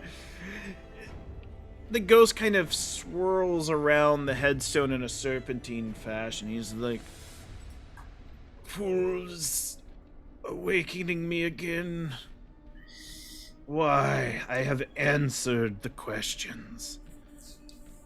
What brings you to me, and why am I unable to sleep these many long years? Oh, I just thought of something. Okay, you can tell me this is completely crazy, but Ashley's gonna turn to Feroz and kind of whisper, I might, like, because I have a 2 in occult studies for her. She's like really good with this stuff. She's kind of like, what if we get what we need from him and then make a deal to finally lay him to rest so they can't wake him up again? I like that idea. Let's do it. So Ashley is going to leave that to you and start like looking around to see what ritual has been done so she can like mess and help him rest. So, the ritual they have made is to bind him to this site specifically. Maybe I can help him. He is unable to rest because hell doesn't want him. For his crimes are so great, they'd rather damn him to be trapped wherever he wanders. But heaven nor hell want anything to do with General Sapatsky, who developed bioterror weapons. With that said, you could expel him from existence. The reason he is here and the reason they have kept him around, and he'll tell you as you offer him, they seek my creation. My work, my glory. And he says this with a certain pride. He says, for I found a way to master death over life. For the invincible nation, for my country, which I loved. And he does. He's speaking from the heart. He loved his country. It's what he grew up in. They created something that... So he, like, Sai looks at him and goes, so you want them to create something that would kill millions, including your countrymen? What are they using it for? Did they not tell you? Complete and total exsanguination. He doesn't like that at all. He goes, no. Complete and total. And he's convinced. And, give me a social skill, though, because at this point he thinks you're part of the conspiracy, but now he's starting to pick up, maybe you're not part of this conspiracy. Oh. Uh-oh. I mean, Ash will just be like, yeah, they're not using it for good things. And, well, we want to stop them. And I could help you not be woken up anymore. He thinks about it. You need to know. He says, in Norvalisk, there is a small church. It was once a place of worship, but was turned into a stable. Behind the organ, there is a song that is played. It is a musical lock. And essentially, you need to play the beginning of Tchaikovsky's Piano Concerto No. 1. That will get you in. Do any of you know how to play piano? I mean, I'm a prepared person, so could I say that, like, I was... Have the sheet music ready to go? Yeah. Well, also rich girl, so, like, I probably took piano lessons at some point. Yeah, unfortunately for Rose, only took violin. You can play the string section. I can like do like the little hand whistle thing, but it's with his little coffee cup that he's been practicing. I can play the jug. You just said I can play.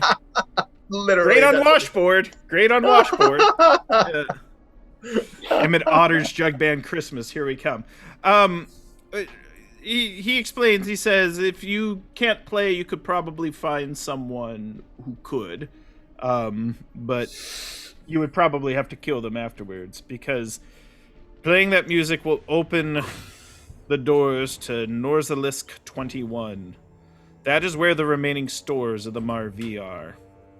I recommend eliminating them. What is the safest way to eliminate them? There is a pressurized fail switch, but there is 3 of them. I have not been there in many years, and I am forbidden to see it, but when I was there were many soldiers, many weapons.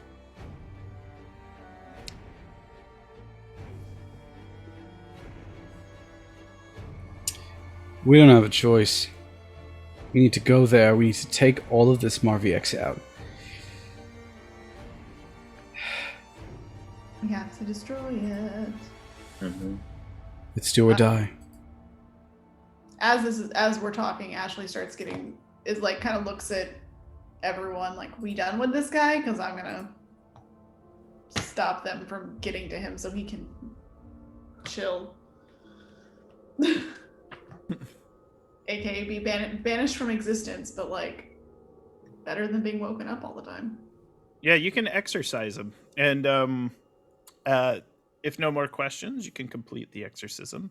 You might describe how that looks to us. Yes, go ahead, Sai. So I did have a question. He goes, so if your purpose is not to kill people, and you said you wanted to use this as a way to master death over life, what was your purpose?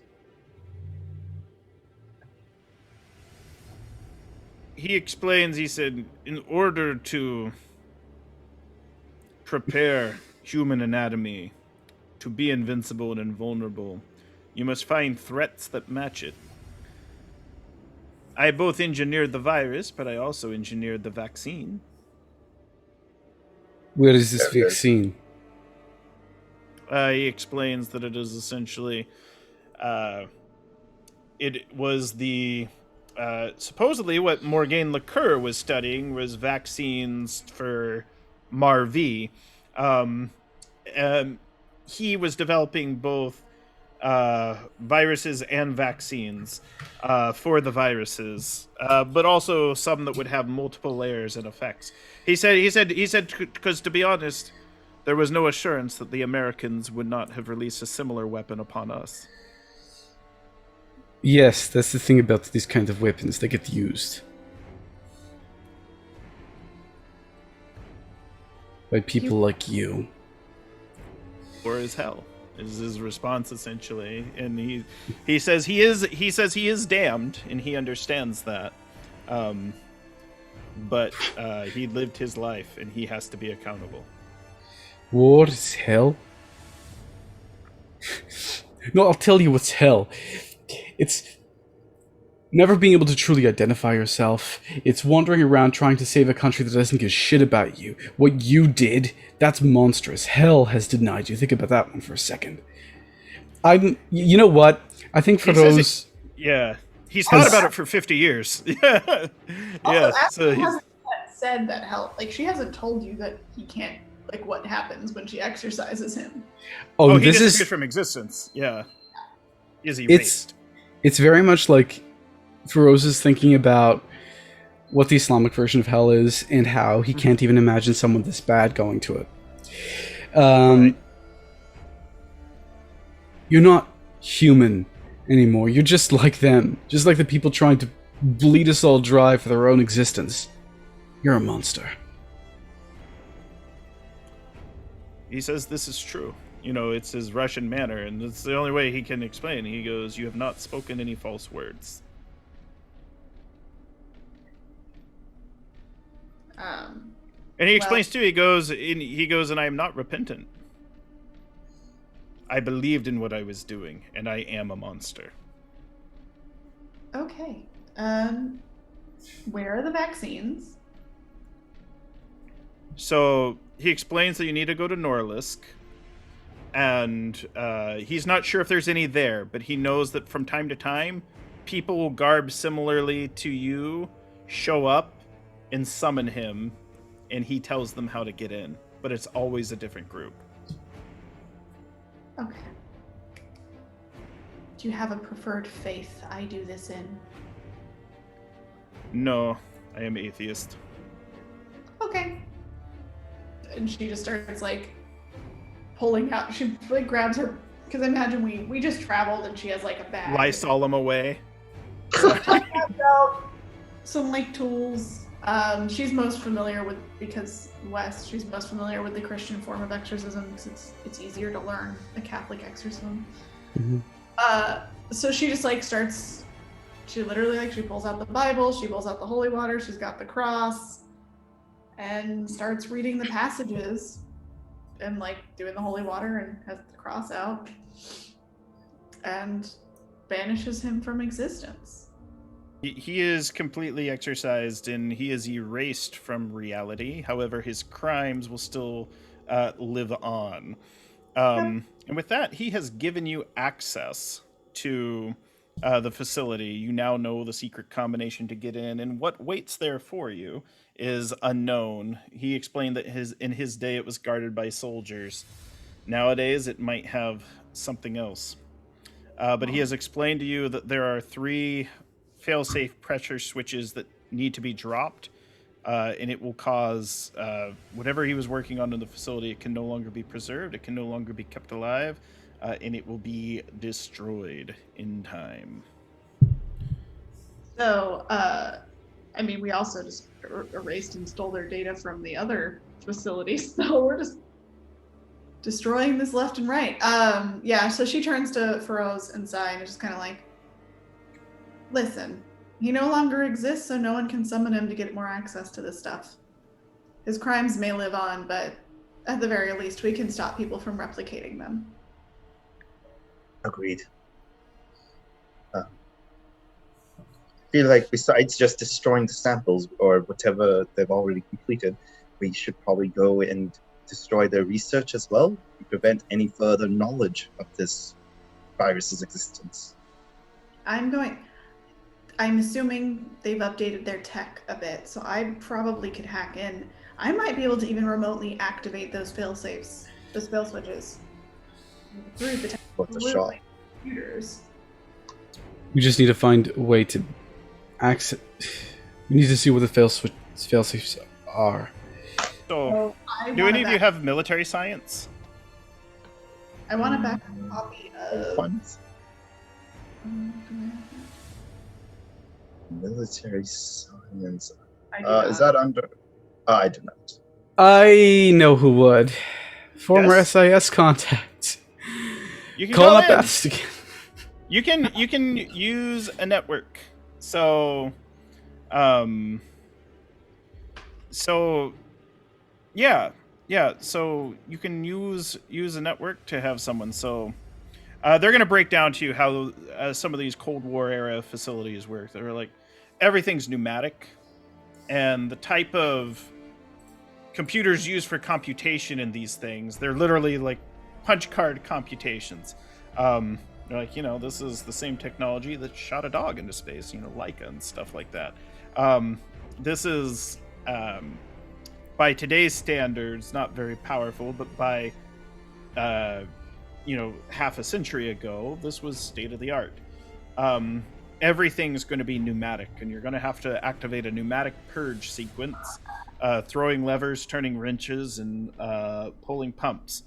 And what's going to happen is the facility is essentially going to cause a change in the oxygen levels and inject gas that will destroy all the samples and all the viral stores. However, it's not very safe to be in the facility during that time, even with a gas mask, because these gases are very corrosive and just highly dangerous. Then they kind of follow up. They're like, where are you that you need to know about Cold War era Soviet facilities? We're at a Cold War era Soviet facility. Oh, I shouldn't have asked. Is there anything else you need? They say, like, with concern, because they're like, you might be in deep. I just make sure my daughter and her mother are safe. They say, will do. Would you like me to report back when I hear from you again? No. Would you like to talk to them? No. Just make sure Aye. they're safe. With that, you get the accord that they give you and the assurance that they will make sure that they are safe. And they, the line goes dead. Outside of the village of Norlisk, you notice as you're traveling there from the graveyard, and dawn is almost, the sun's almost rising. It's an all-night drive. It's a cold night, though. Very, very, very cold. Does anyone have any survival skills or anything like that? Like, even the car itself keeps wanting to die from time to time while you're traveling. Preparedness, so we were going to Russia, so I've got some urban preparedness as survival. well. Nice. I could So be- here's urban survival. No point spins needed. Preparedness, you don't have to spend. You dressed warmly enough. You got it. I do want to say, do I have to spend a point for this? I want to say I have gas masks on us for when we go. You already have them from last time, so you can still have the same gas masks. Perfect. Question though, do any of you are any of you trained in mechanics? Yeah. You are? Yep. I have 5.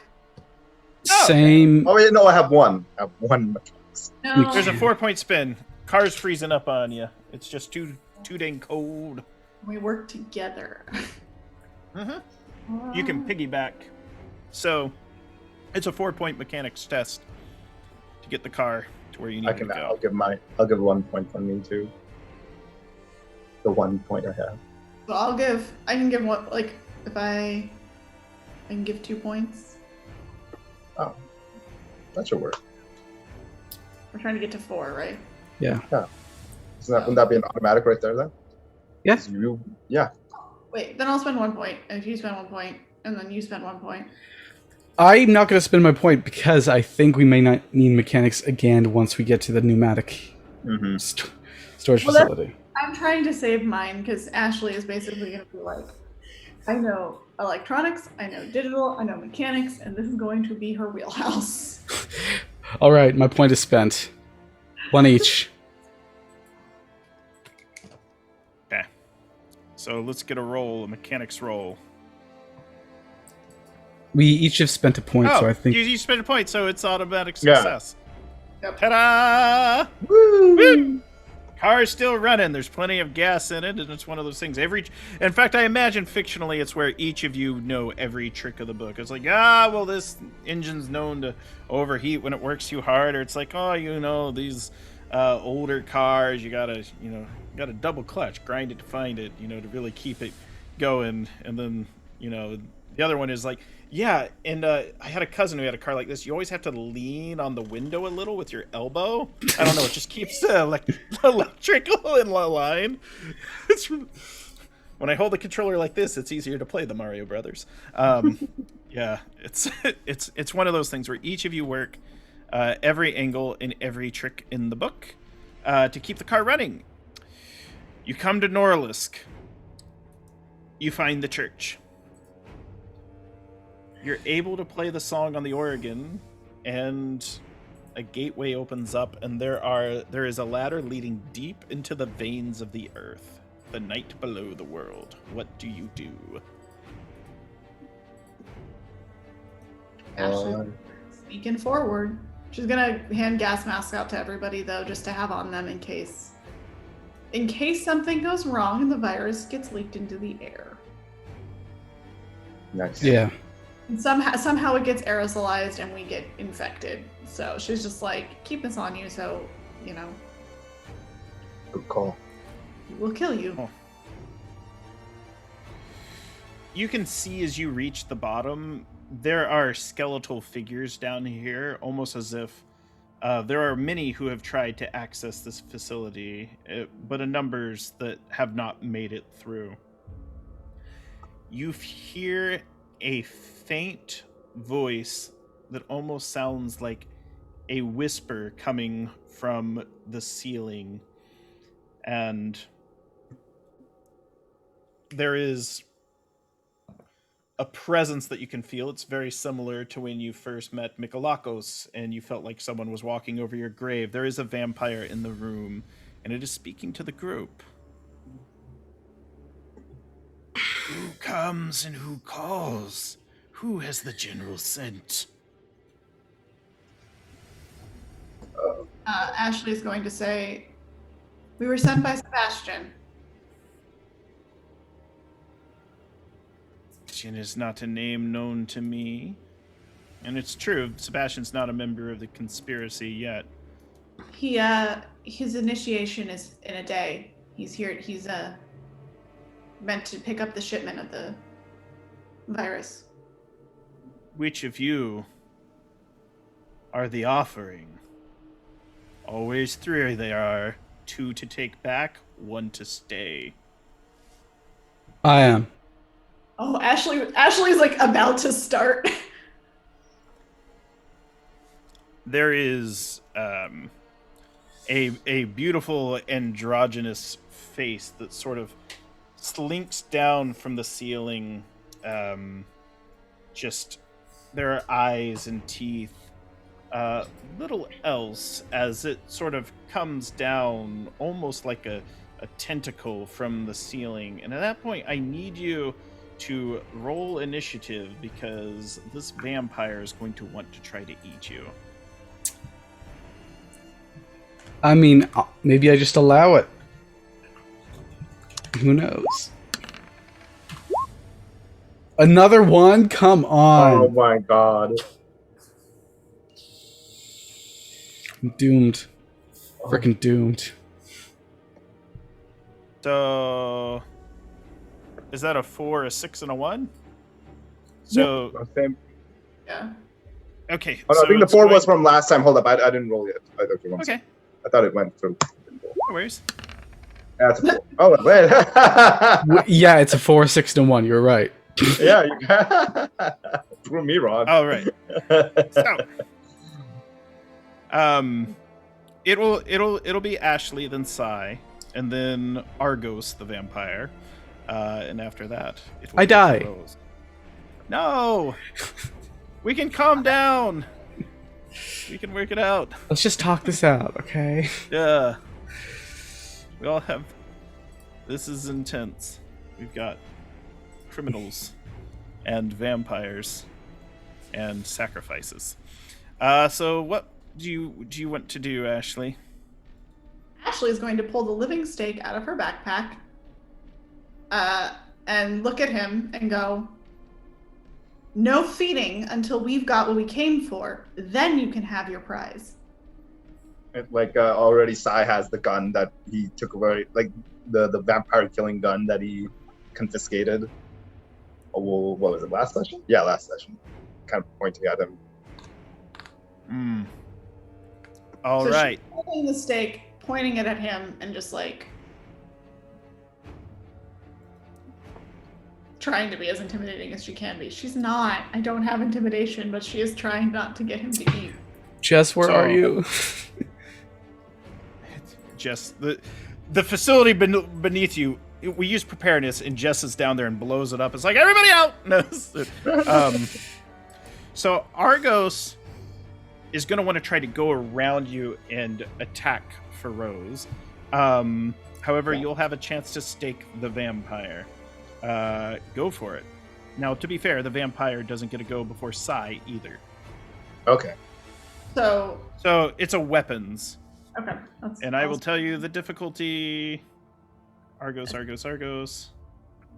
he is. Just gonna do what I can. He's stronger than I thought he was. Oh, God damn it. How's that? But here we go.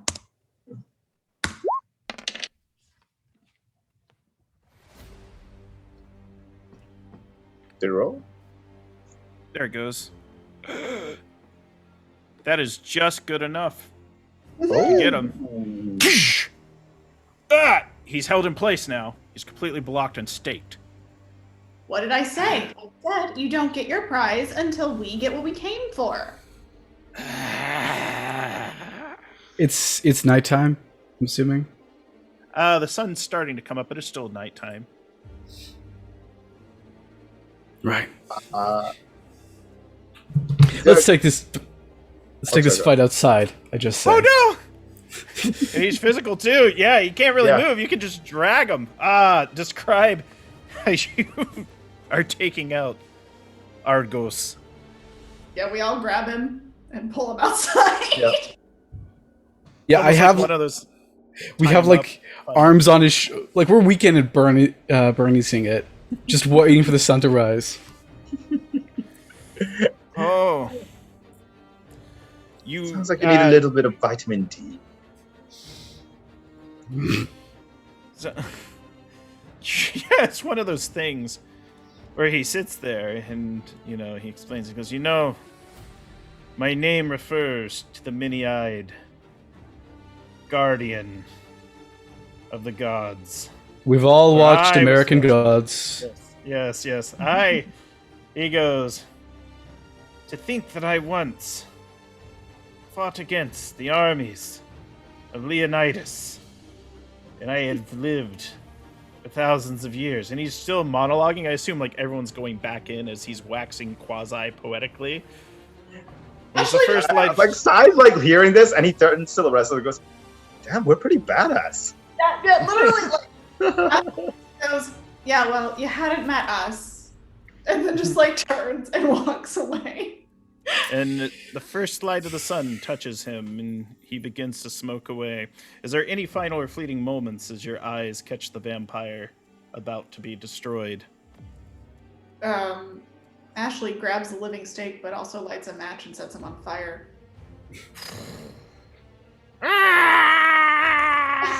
That's the noise he makes. That's the She's like- canonical vampire death sound, by the way. And then she turns to you two and just goes, we had to be sure he actually died. And then Yeah. Sure, I had my gun trained on him just in case. Oh. I held the pass with Leonidas. An army of thousands could not defeat us. Yeah. Yet I Shut have up. fallen to 3. cooler than All right. Why does he keep talking? Yes. People who made life choices and probably actually regret more than they think like to monologue. Mm. And he's So- also lived probably centuries and probably has a lot of shit to talk about. Useless shit, but keep forgetting You to use go- my accent. If you go deeper down back to where you first encounter the vampire, you come to what seems like the winding mechanism that would be used to enter a submarine. Like, it's just an old-timey door. Difficult to get open. I will need either a mechanics to figure it out, an infiltration to bypass the lock, or explosive devices to blow it up. How do we want to do this? I'll infiltrate. Yeah.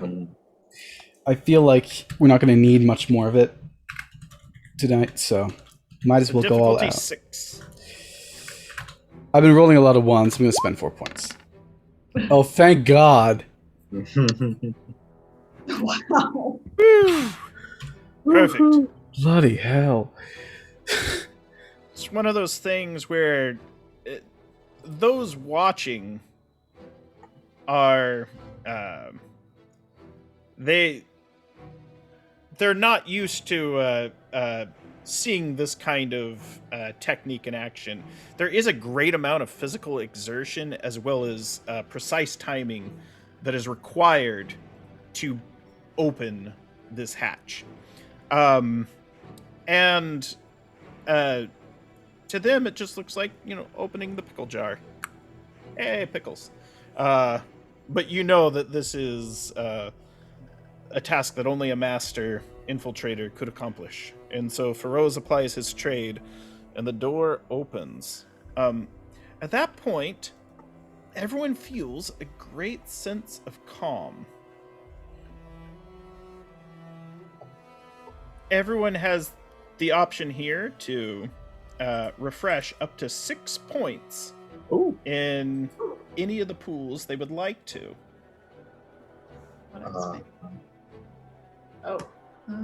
Bring back my hand-to-hand to 4.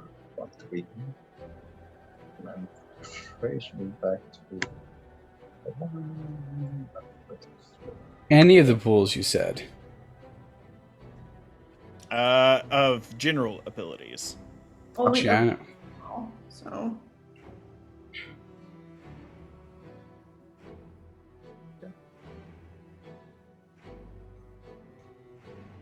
I don't think I've spent that much. Yeah, I think, luckily.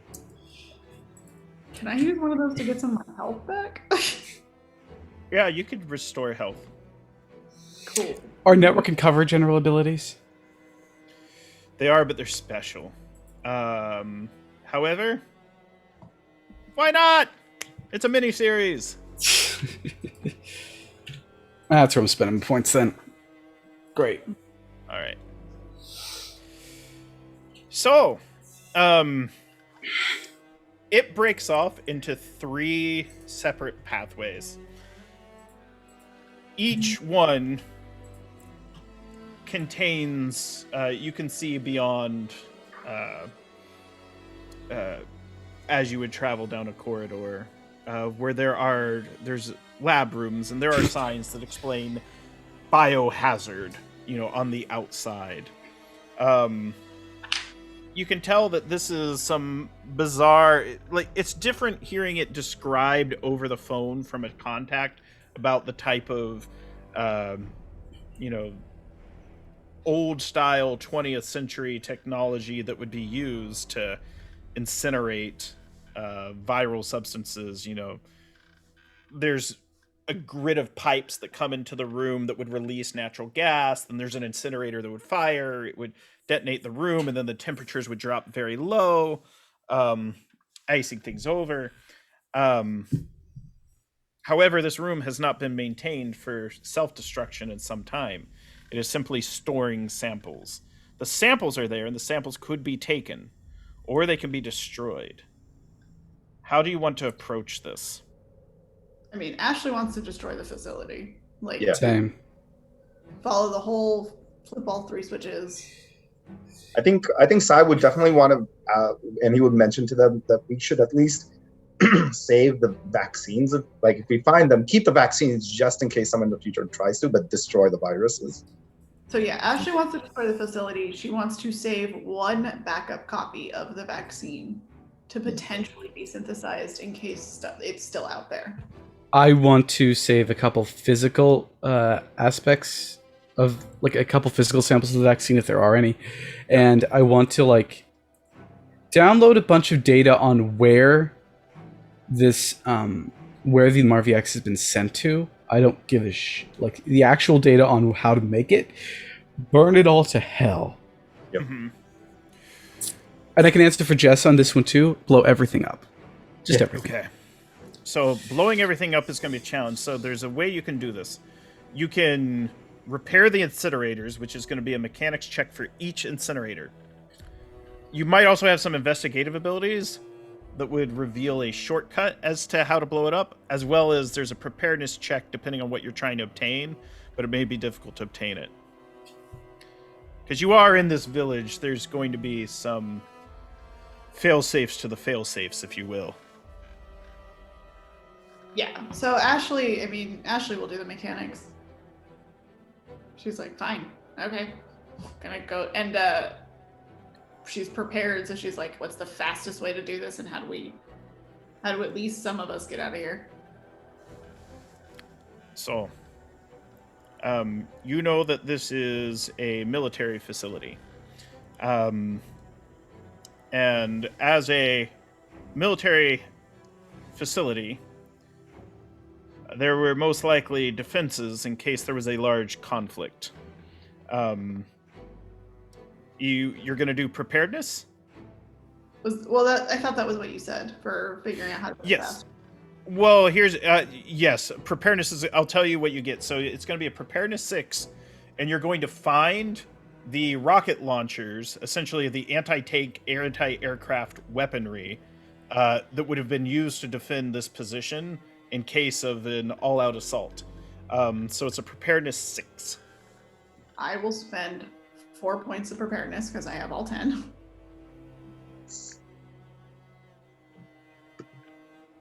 And roll. You got this. Any one or two.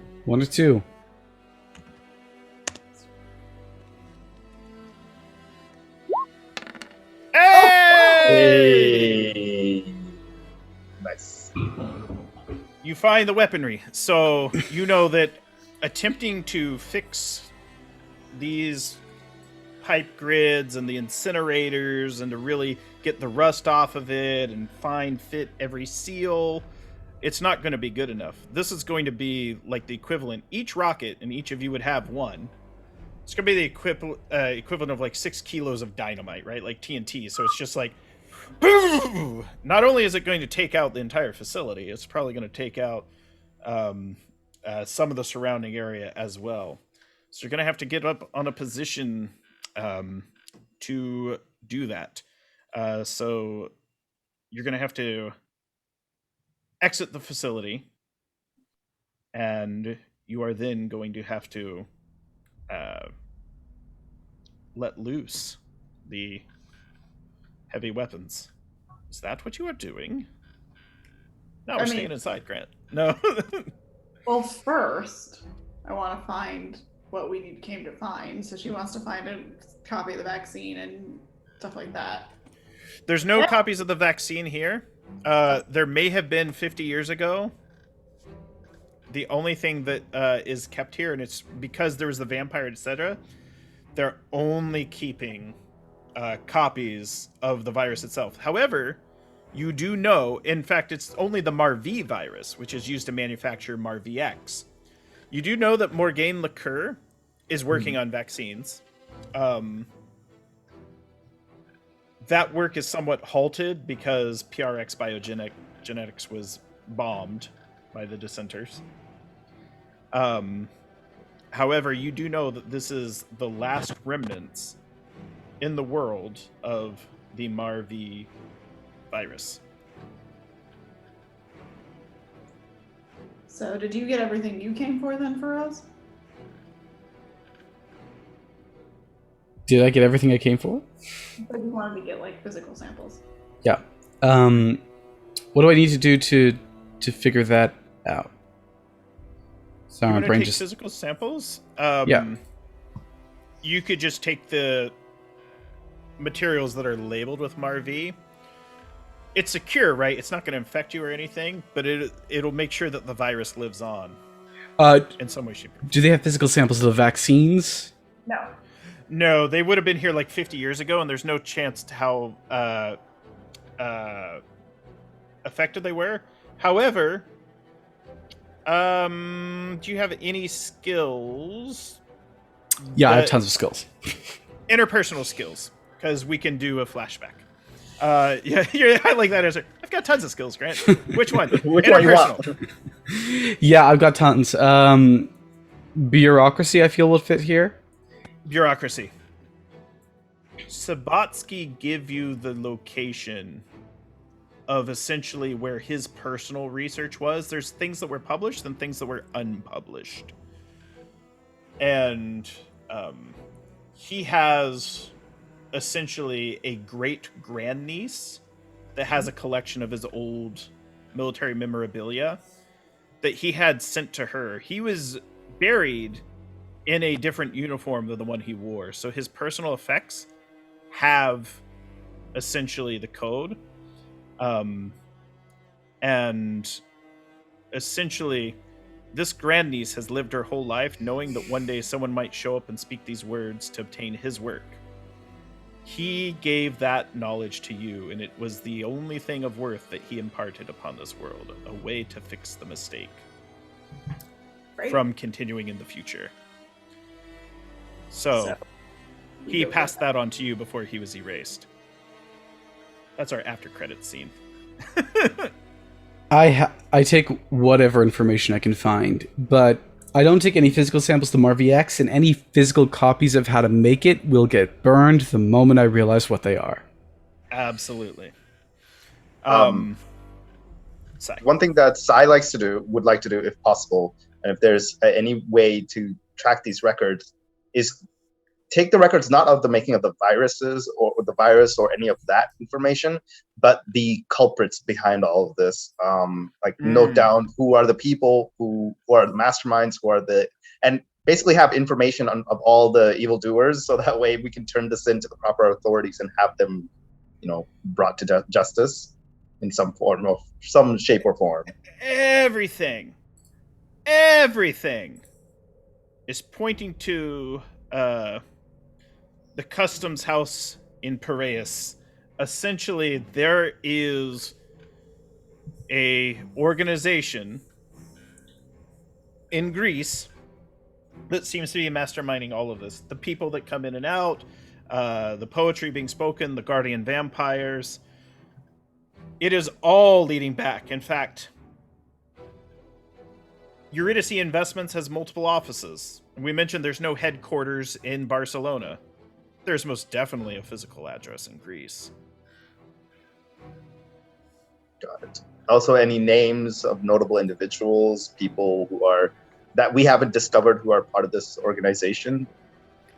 Now, that wouldn't be necessarily held here in the lab. That sort of information you will be able to obtain as you do more investigation into Eurydice Investments. Okay. Something Ashley wants to do is take pictures of everything. Because we're going to destroy everything. Mm-hmm.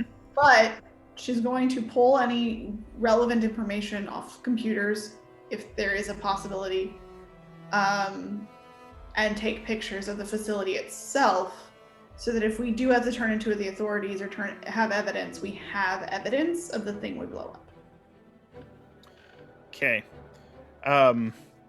You take all the photos. You're able to get all the photographic evidence. Likewise, the fact that this place existed and it was here. Not only that, you know individuals that will back you up on the veracity of this place. Likewise, you will have access to Sabatsky's personal records. As you're taking the photographs, you begin to hear things outside. It sounds like the whirring roar of a lion high in the sky. You may want to move quickly. Okay. So yeah, as she's just gonna get as much information as she can, and then so you're like, all right, time to blow this place further into the ground. Yep. Back to the hellhole that it came from. As you depart from the facility, you can see on the horizon what looks like 6 black helicopters. They're coming in this direction. You'll have time to set up, and you'll have time to blast the facility. God, I hate Russia. Well, let's get going. Yeah, we're moving. Shooting test. This isn't to determine whether or not you destroy the facility or not. This is going to determine whether or not you destroy the facility before the helicopters are overhead or if they're still in the distance. I would like to spend some points in preparedness, actually, to have placed a bunch of very explosive materials all throughout the facility as I wander through it. So it doesn't just go boom, it goes boom big in a chain reaction. I was gonna ask if I could we still fuck with the incinerator. In the facility? Well, I was going to say, shooting the facility with these weapons destroys it tenfold any of the incinerator stuff would do. In fact, in the book they designed it, they go, or if they find these weapons, it'll destroy everything in totality. I do like the idea, though, and I won't make you spend the points. I like the idea of just, we're wiring this place. It's this is total destruction. Yeah. Absolutely sure. Make Jess proud. Mm-hmm. Make Jess proud. Ashley does say, let's all put on our gas masks just in case. We do not know what's going to do the air around here. Who's got the most in shooting? Let's check. I've got 2. One shot will destroy it. Is a 1. Okay, I'm shooting. And I'm spending both points. All right, it's going to be a difficulty 4 to get it off in time. I will spend a shooting point to help you. You can't help in this situation. No piggybacking. Although you could shoot at the helicopters. Woo! Furrow strong. Describe how it looks. You know what? I've rigged this up so efficiently that as I'm running backward, I just drop the gun on the floor, hit it with my foot to hit the trigger, and just keep running in the direction as the I'm in one direction, the rocket's going the other direction. And I don't look at the explosion. That's very important. I like it. It is essentially like a Tony Stark weapon demonstration. It's just behold the walls of Jericho, and it's just there's smokestacks on the smokestacks as the explosion goes off. The blaze blinds some of the helicopter pilots. They're just holy shit, in Russian. That's the Russian phrase, I think. Yeah, sure. Or they're just oh, fuck. As they go stoic, or they just go, it's a Tuesday. One of us will cover this in the report. They veer away. They didn't see where the blast came from. Their surveillance did not catch you, for you have fired the sights off. Now, at this point, describe your hasty exit, because they might be hot on the trail afterwards. And you will need to make a driving check, because they will begin patrolling the area soon. Who can drive? Oh, I think I have 4 driving. You have 4 in driving? 4 in driving. I mean, you're driving. I'm sorry. All right, go for it. It's going to be you versus them. They're going to spend their 2 points. Is this a driving check? Yes. Yeah. Okay, I will use 2 points. They got a 7. Fuck, I will use 4 points. And roll 1d6. Yes. Okay. God. Thank God. Okay, that's an 8. Yes. Woo. You're taking off. Good on you. You're able to weave through the winding. You go off-road, and you're just look, we're going through the trees. A little narrow car. Like- You're, Just You don't know how I can drive this well, but I've been just like, this is one of the few things that I've practiced constantly. I know why. Just going through the Mumbai traffics of India, just having to weave through that bullshit every day kind of hones you, and you just know. And I just start visualizing these trees as just like motorcyclists in India, and just having to like weave past them. So it's like getting into that zone. It is a winding and just it kind of takes me back to your pizza delivery days when you also had to weave through traffic to get those pies delivered on time. But Exactly. yeah, you are straight up weaving and dodging. You are not discovered by the opposition for now. Now, whatever air traffic communications was going on is essentially locked down. Those individuals, as we cut to them, try to access the facility, but at this point, that site is so just decimated beyond belief. They don't even feel like today is a good day to perform an investigation. Likewise, they're like, nor do they feel it's safe, even with their gas masks. Bad things happen there once, and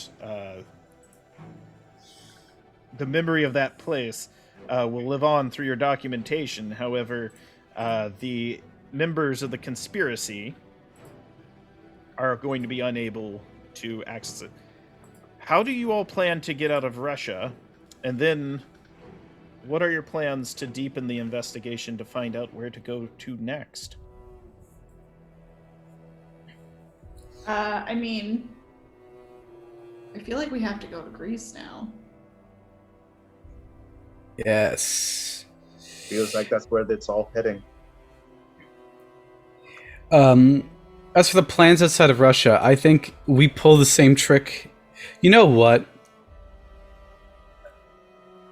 I think that this is the time where I use official SIS resources. I go to the proper safe house, and I'm like, I need a private jet, and I need it tomorrow. Okay. It's So,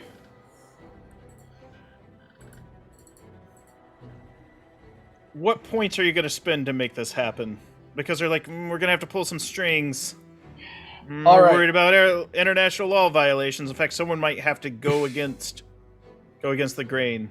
What do you want to spend? I've got a point in negotiation in terms of interpersonal abilities I that's love- spent. Yep. So they're like,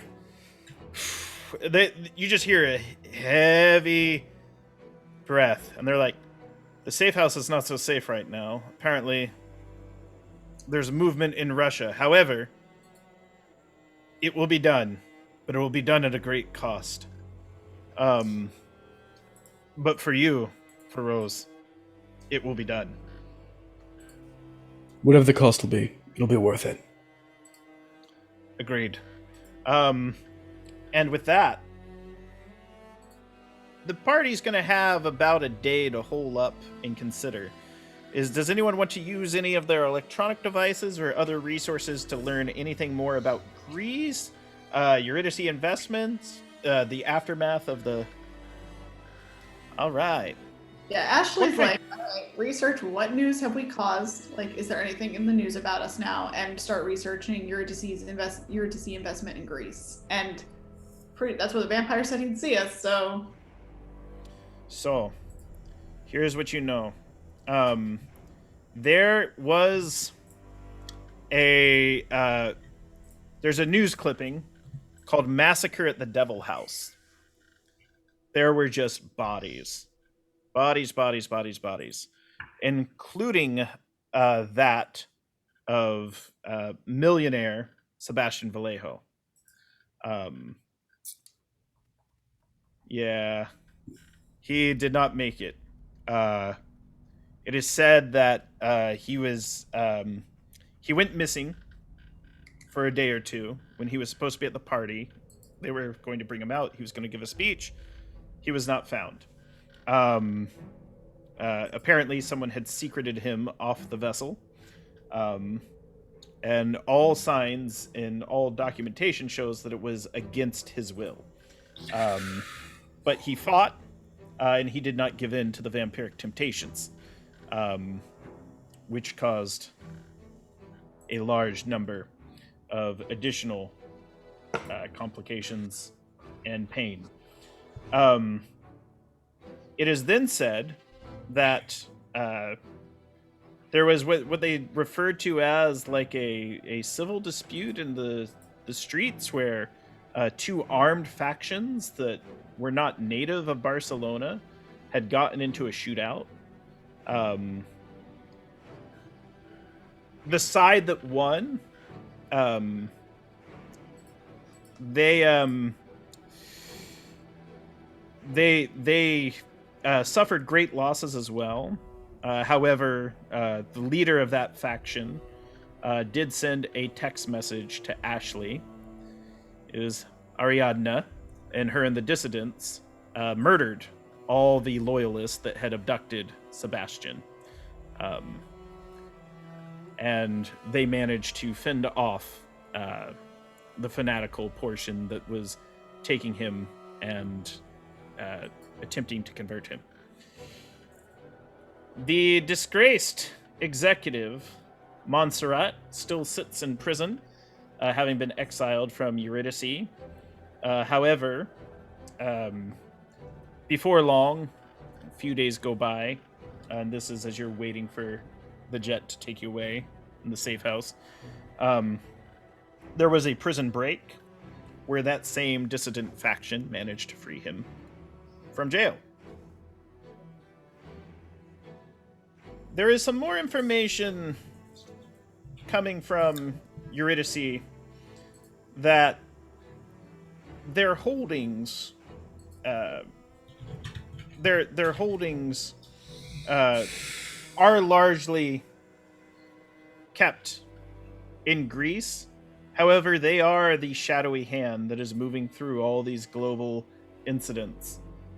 You find video evidence through breaking into their computer systems of conversations with ghosts like Sabatsky, the murder and evidence of the murder of Matthias Galindo, who was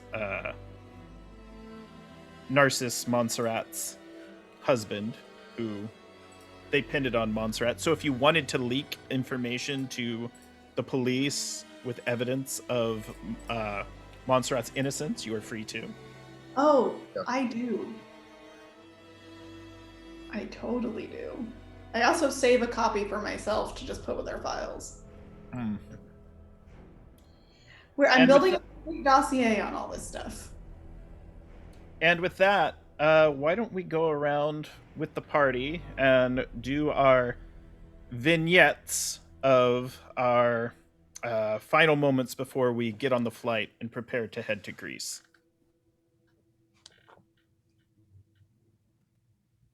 So let's go Sai, Ashley, then Feroz. So, Sai, I'm not sure if this is possible, but he. That's your vote, vignette. This is the way Okay. they showed it in the movie. Might not match the book, but this is what happened. He's at the funeral of Aggie, and he goes to her,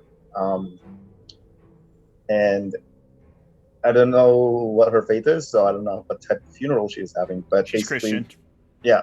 So he pays her the last respects, and pours out the entire bottle of that alcohol that he got next to her grave, and basically says, "You deserved this and more." And basically walks out, meets with her, remaining family, comforts them, and spends time with them until he has to leave. So, some of the fondest memories that you'll have and be able to keep yourself are meeting with her children. There's two teenagers, a 15 and a 16-year-old. There's also a younger one who's like 7. And you being with them, you serve as a source of stability to their family during this time. And Ashley.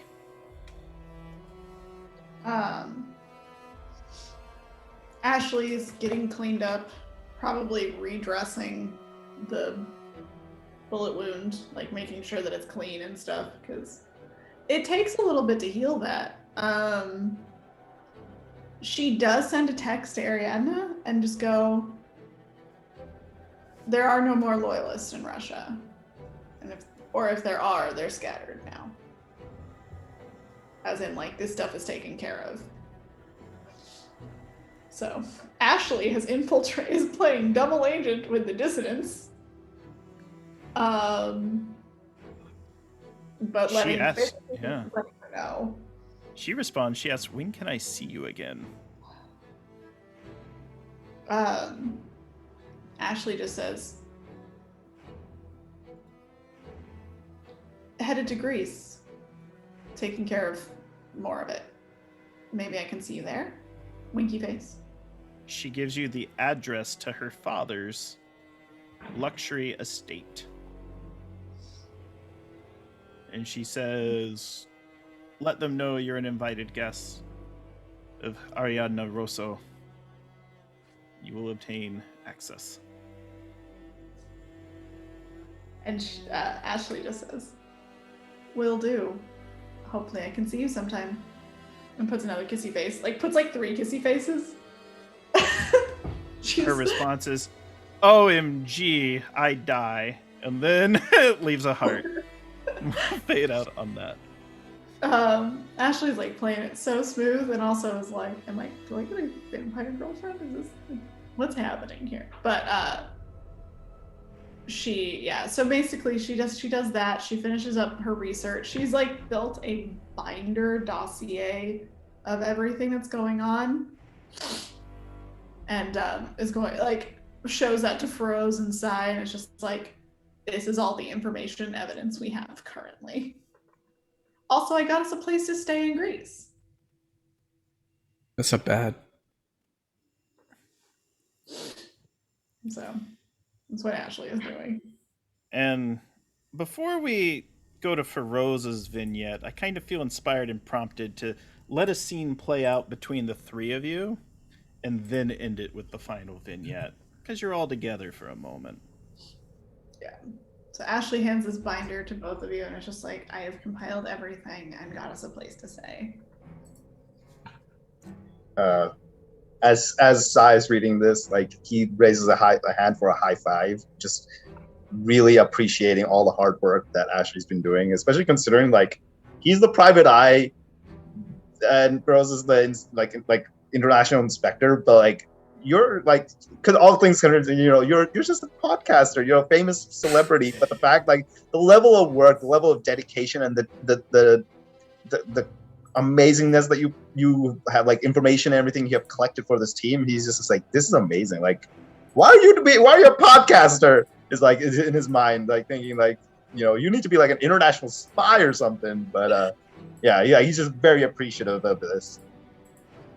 She gives a high five back, and she's just kind of like, you can kind of do more good. And she's like, I've been able to do more good on my own. I've helped a lot of victims uncover their crimes and things. Fair enough. She turns to Feroz, and she's just like, how are you holding up?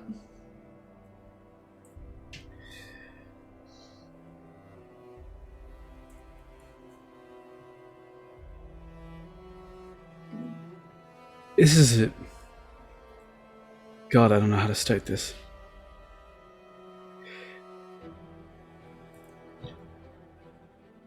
I know the reason why Jess was burned. So what? I know how it happened. And I am so sorry. And I think I'd like to leave it there, because... Yeah. Do you want a final vignette for yourself with any of your contacts, or Ramon, or I think no, not just yet. Although he did leave like a message for Ramon after he learned what happened to Sebastian. But You can save it. I think the final scene, if I could, Yes. isn't of any of us in the party, but just of a little girl we hadn't seen before, looking at a picture of a woman that looks a lot like her, and Feroz right beside her. Aww. Yeah. I'm sure she'll be safe. And so ends today's episode of sBlackAgent's The Hungry Dead. It was an intense ride through Barcelona, Moscow, and the outreaches of Norilsk, Russia, as we had parties on super yachts dressed to the nines, romantic tension and encounters on a variety of levels, and then the darkest capabilities of the human mind set loose, but ultimately destroyed by our valiant agents. So with that, let's turn it back over to Bentham. All right. We'll wrap up today's show, and we will go do an after show so we can talk about the events of today. Let's go through the announcements. So we have a bunch of Patreon stuff going on right now. We have the NPC names post out, so you can submit names that will get used randomly for NPCs throughout our campaigns. The character sheet for our latest guest character of Ascension, Kasric, is also available. The character sheet for Pietro will be coming soon as well. And there are some shenanigans currently afoot in terms of Dungeons & Dragons Ascension. You can check out in our Discord a couple of secret chats, a couple of rooms in the secret chats where you can participate in the events of the coming episodes, because it's going to need some people rolling en masse. Large amounts of dice are needed to calculate the exact implications of the terrible mistakes that I have made as a character. So do check that out. Also, we are sponsored by Roll20. We use it for all the things because it's just the most useful thing and most versatile when it comes to playing RPGs online. Check out our pinned tweets for the latest giveaway details to see if you can grab yourself some rulebooks. Also, in a few minutes' time, the MP3 and the after show for the latest episode of Dungeons & Dragons Ascension will be out as well on the Patreon. Alright, let's go around the table and then wrap it up there. Let's start today with KP11. What do you do and where can we find you? Hi everyone, I'm KP. I'm also known as KP11 Studios on all your social medias, primarily on Instagram and Twitter. I'm a cosplay/portrait photographer, a TTRPG player, streamer, content creator, and a lot of other fun things in the background that are going on. If any of that interests you, do check me out. Or if you just want to chat, I love just chatting with people on Twitter. That's like practically my second home. Maybe at some point it's probably also a little unhealthy, but whatever. But yeah, if any of that sounds fun, I love promoting my culture and others' cultures through this medium and trying to showcase that and show the world that you can find inspiration from a lot of the world, not just from very specific parts of it, and hopefully fuel people's imaginations that way. But yeah, all that. All right, Werewolf Fields, how about you? Hello. My name is Nordnali Kadir, but you can call me Werewolf. My pronouns are he, him. And you can find me online on the Twitter at WerewolfFeels. I do several things. In fact, I'm in a Monster Hearts game on a different channel coming up soon. So follow me on Twitter for more information on that. The worst part is there's a couple secrets in the pipeline that I legitimately cannot talk about. But here's the great thing about secrets. They always get revealed. So if you follow me on Twitter, or if you check out the little website that's listed in my Twitter bio, you can learn about the secrets the moment I can announce them. The very, very split second. Promise. I am super excited for the finale, and I'm also super terrified. Mm-hmm. This could be great. Do we get to find out? Because I'm always curious. Do we know what playbook you're playing in the Monster Hearts game? Oh yeah, of course. I'm actually playing one of the more external playbooks, the second party playbooks, called The Creature. He's a cryptid of the local river at the summer camp. So he's very, very upset because, as it turns out, some people who go to summer camp don't exactly behave the right way to the river. And he's going to make sure they understand the right way to treat nature, no matter how sexy he has to be to do it. We do love Monster Hearts here on Roll For It. We've done a couple of different campaigns in the past. It's a fun time. It's very good. Blythe, what about you? Yeah, you can find me across the internets, Twitter, everything at BlytheKala93. That's BLYTHEKALA 93. Currently, every other Monday, I play over on Happy Jack's RPG in a game called Stone Top, which is powered by the Apocalypse. It's delightful, and I'm probably going to marry a fairy king. So I say go check that out, see what happens. And that's everything I'm currently doing. But yeah, same. If you follow me on Twitter, if you follow me on Instagram, I usually try to announce when I'm doing things. I've been a little bit bad about it lately. But that's usually where I post when I'm like, hey, I'm doing a thing, come watch it. I'm also way too active on Twitter and talk too much about Star Wars, so. We love her for that, though. I'm here for it. And of course our GM, Wise Papa Grant. Hi, everybody. I go by Wise Papa Grant on Twitter. I'm up to many different things at many different times. I'm writing 2 new books that I can't announce yet. I'm also the guest author on a comic book, which I also can't plug. My life is that interesting right now. But it's paying the bills. The best way to support me is to support everybody else that you see here. Because honestly, that's what it comes down to. Like, following me on Twitter, I got enough followers. Retweet and boost these folks. Follow them. Subscribe to their Patreon. Support their projects. Back them up. That's what it's all about. I already have all the support, and I feel so loved by the community. So the best way to support me is to share it and pay it forward and come back to me and say, hey, Grant, remember those cool people that you recommended, like Norden Ali and Blythe and KP? I supported them. That is literally the best way to support me, because I'm already doing all the things. I'm already old hat.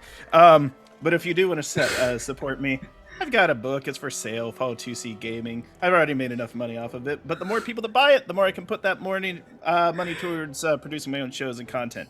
So that's all from me.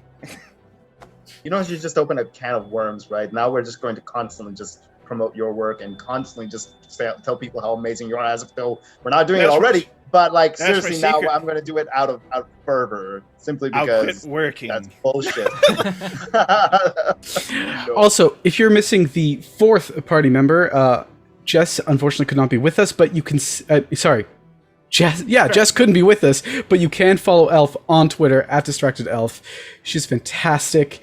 She plays a lot of very interesting games, both here and on her own channel. So please, don't just spread the love to the 4 you see on your screen. Check out the old episodes and check out Elf. Yep. I mean, if we're gonna sit here and boost everyone up. Oh yeah, Bentham's doing tech. Let's talk about Bentham. Oh no! Let's talk about mangled pork on the YouTube. Oh, Don't God. ask why he went with that name, but he did. I did. I made mistakes. I was young. I didn't think it was gonna take off. You know, you're like, I'll work at a good name later. It's fine. My first handle was Sexy Muppet. It didn't take off. That was my DJ name back in the happy hardcore days of the early 2000s. So that's enough out of me. All right, we're gonna go record an after show, which of course you can check it on the Patreon in a couple of days' time. You'll next find Roll For It tomorrow with the next episode of The Last Ditch Season 2, and of course you'll catch us for the finale episode of The Hungry Dead at the same time in the same place next week. And fingers crossed, Elf and everyone else will be able to make it, and we'll be happy and healthy and ready to go out with a bang. Of varying degrees of competency, depending on exactly who is present. All right. May the dice roll ever in your favor. See you next week. I don't know.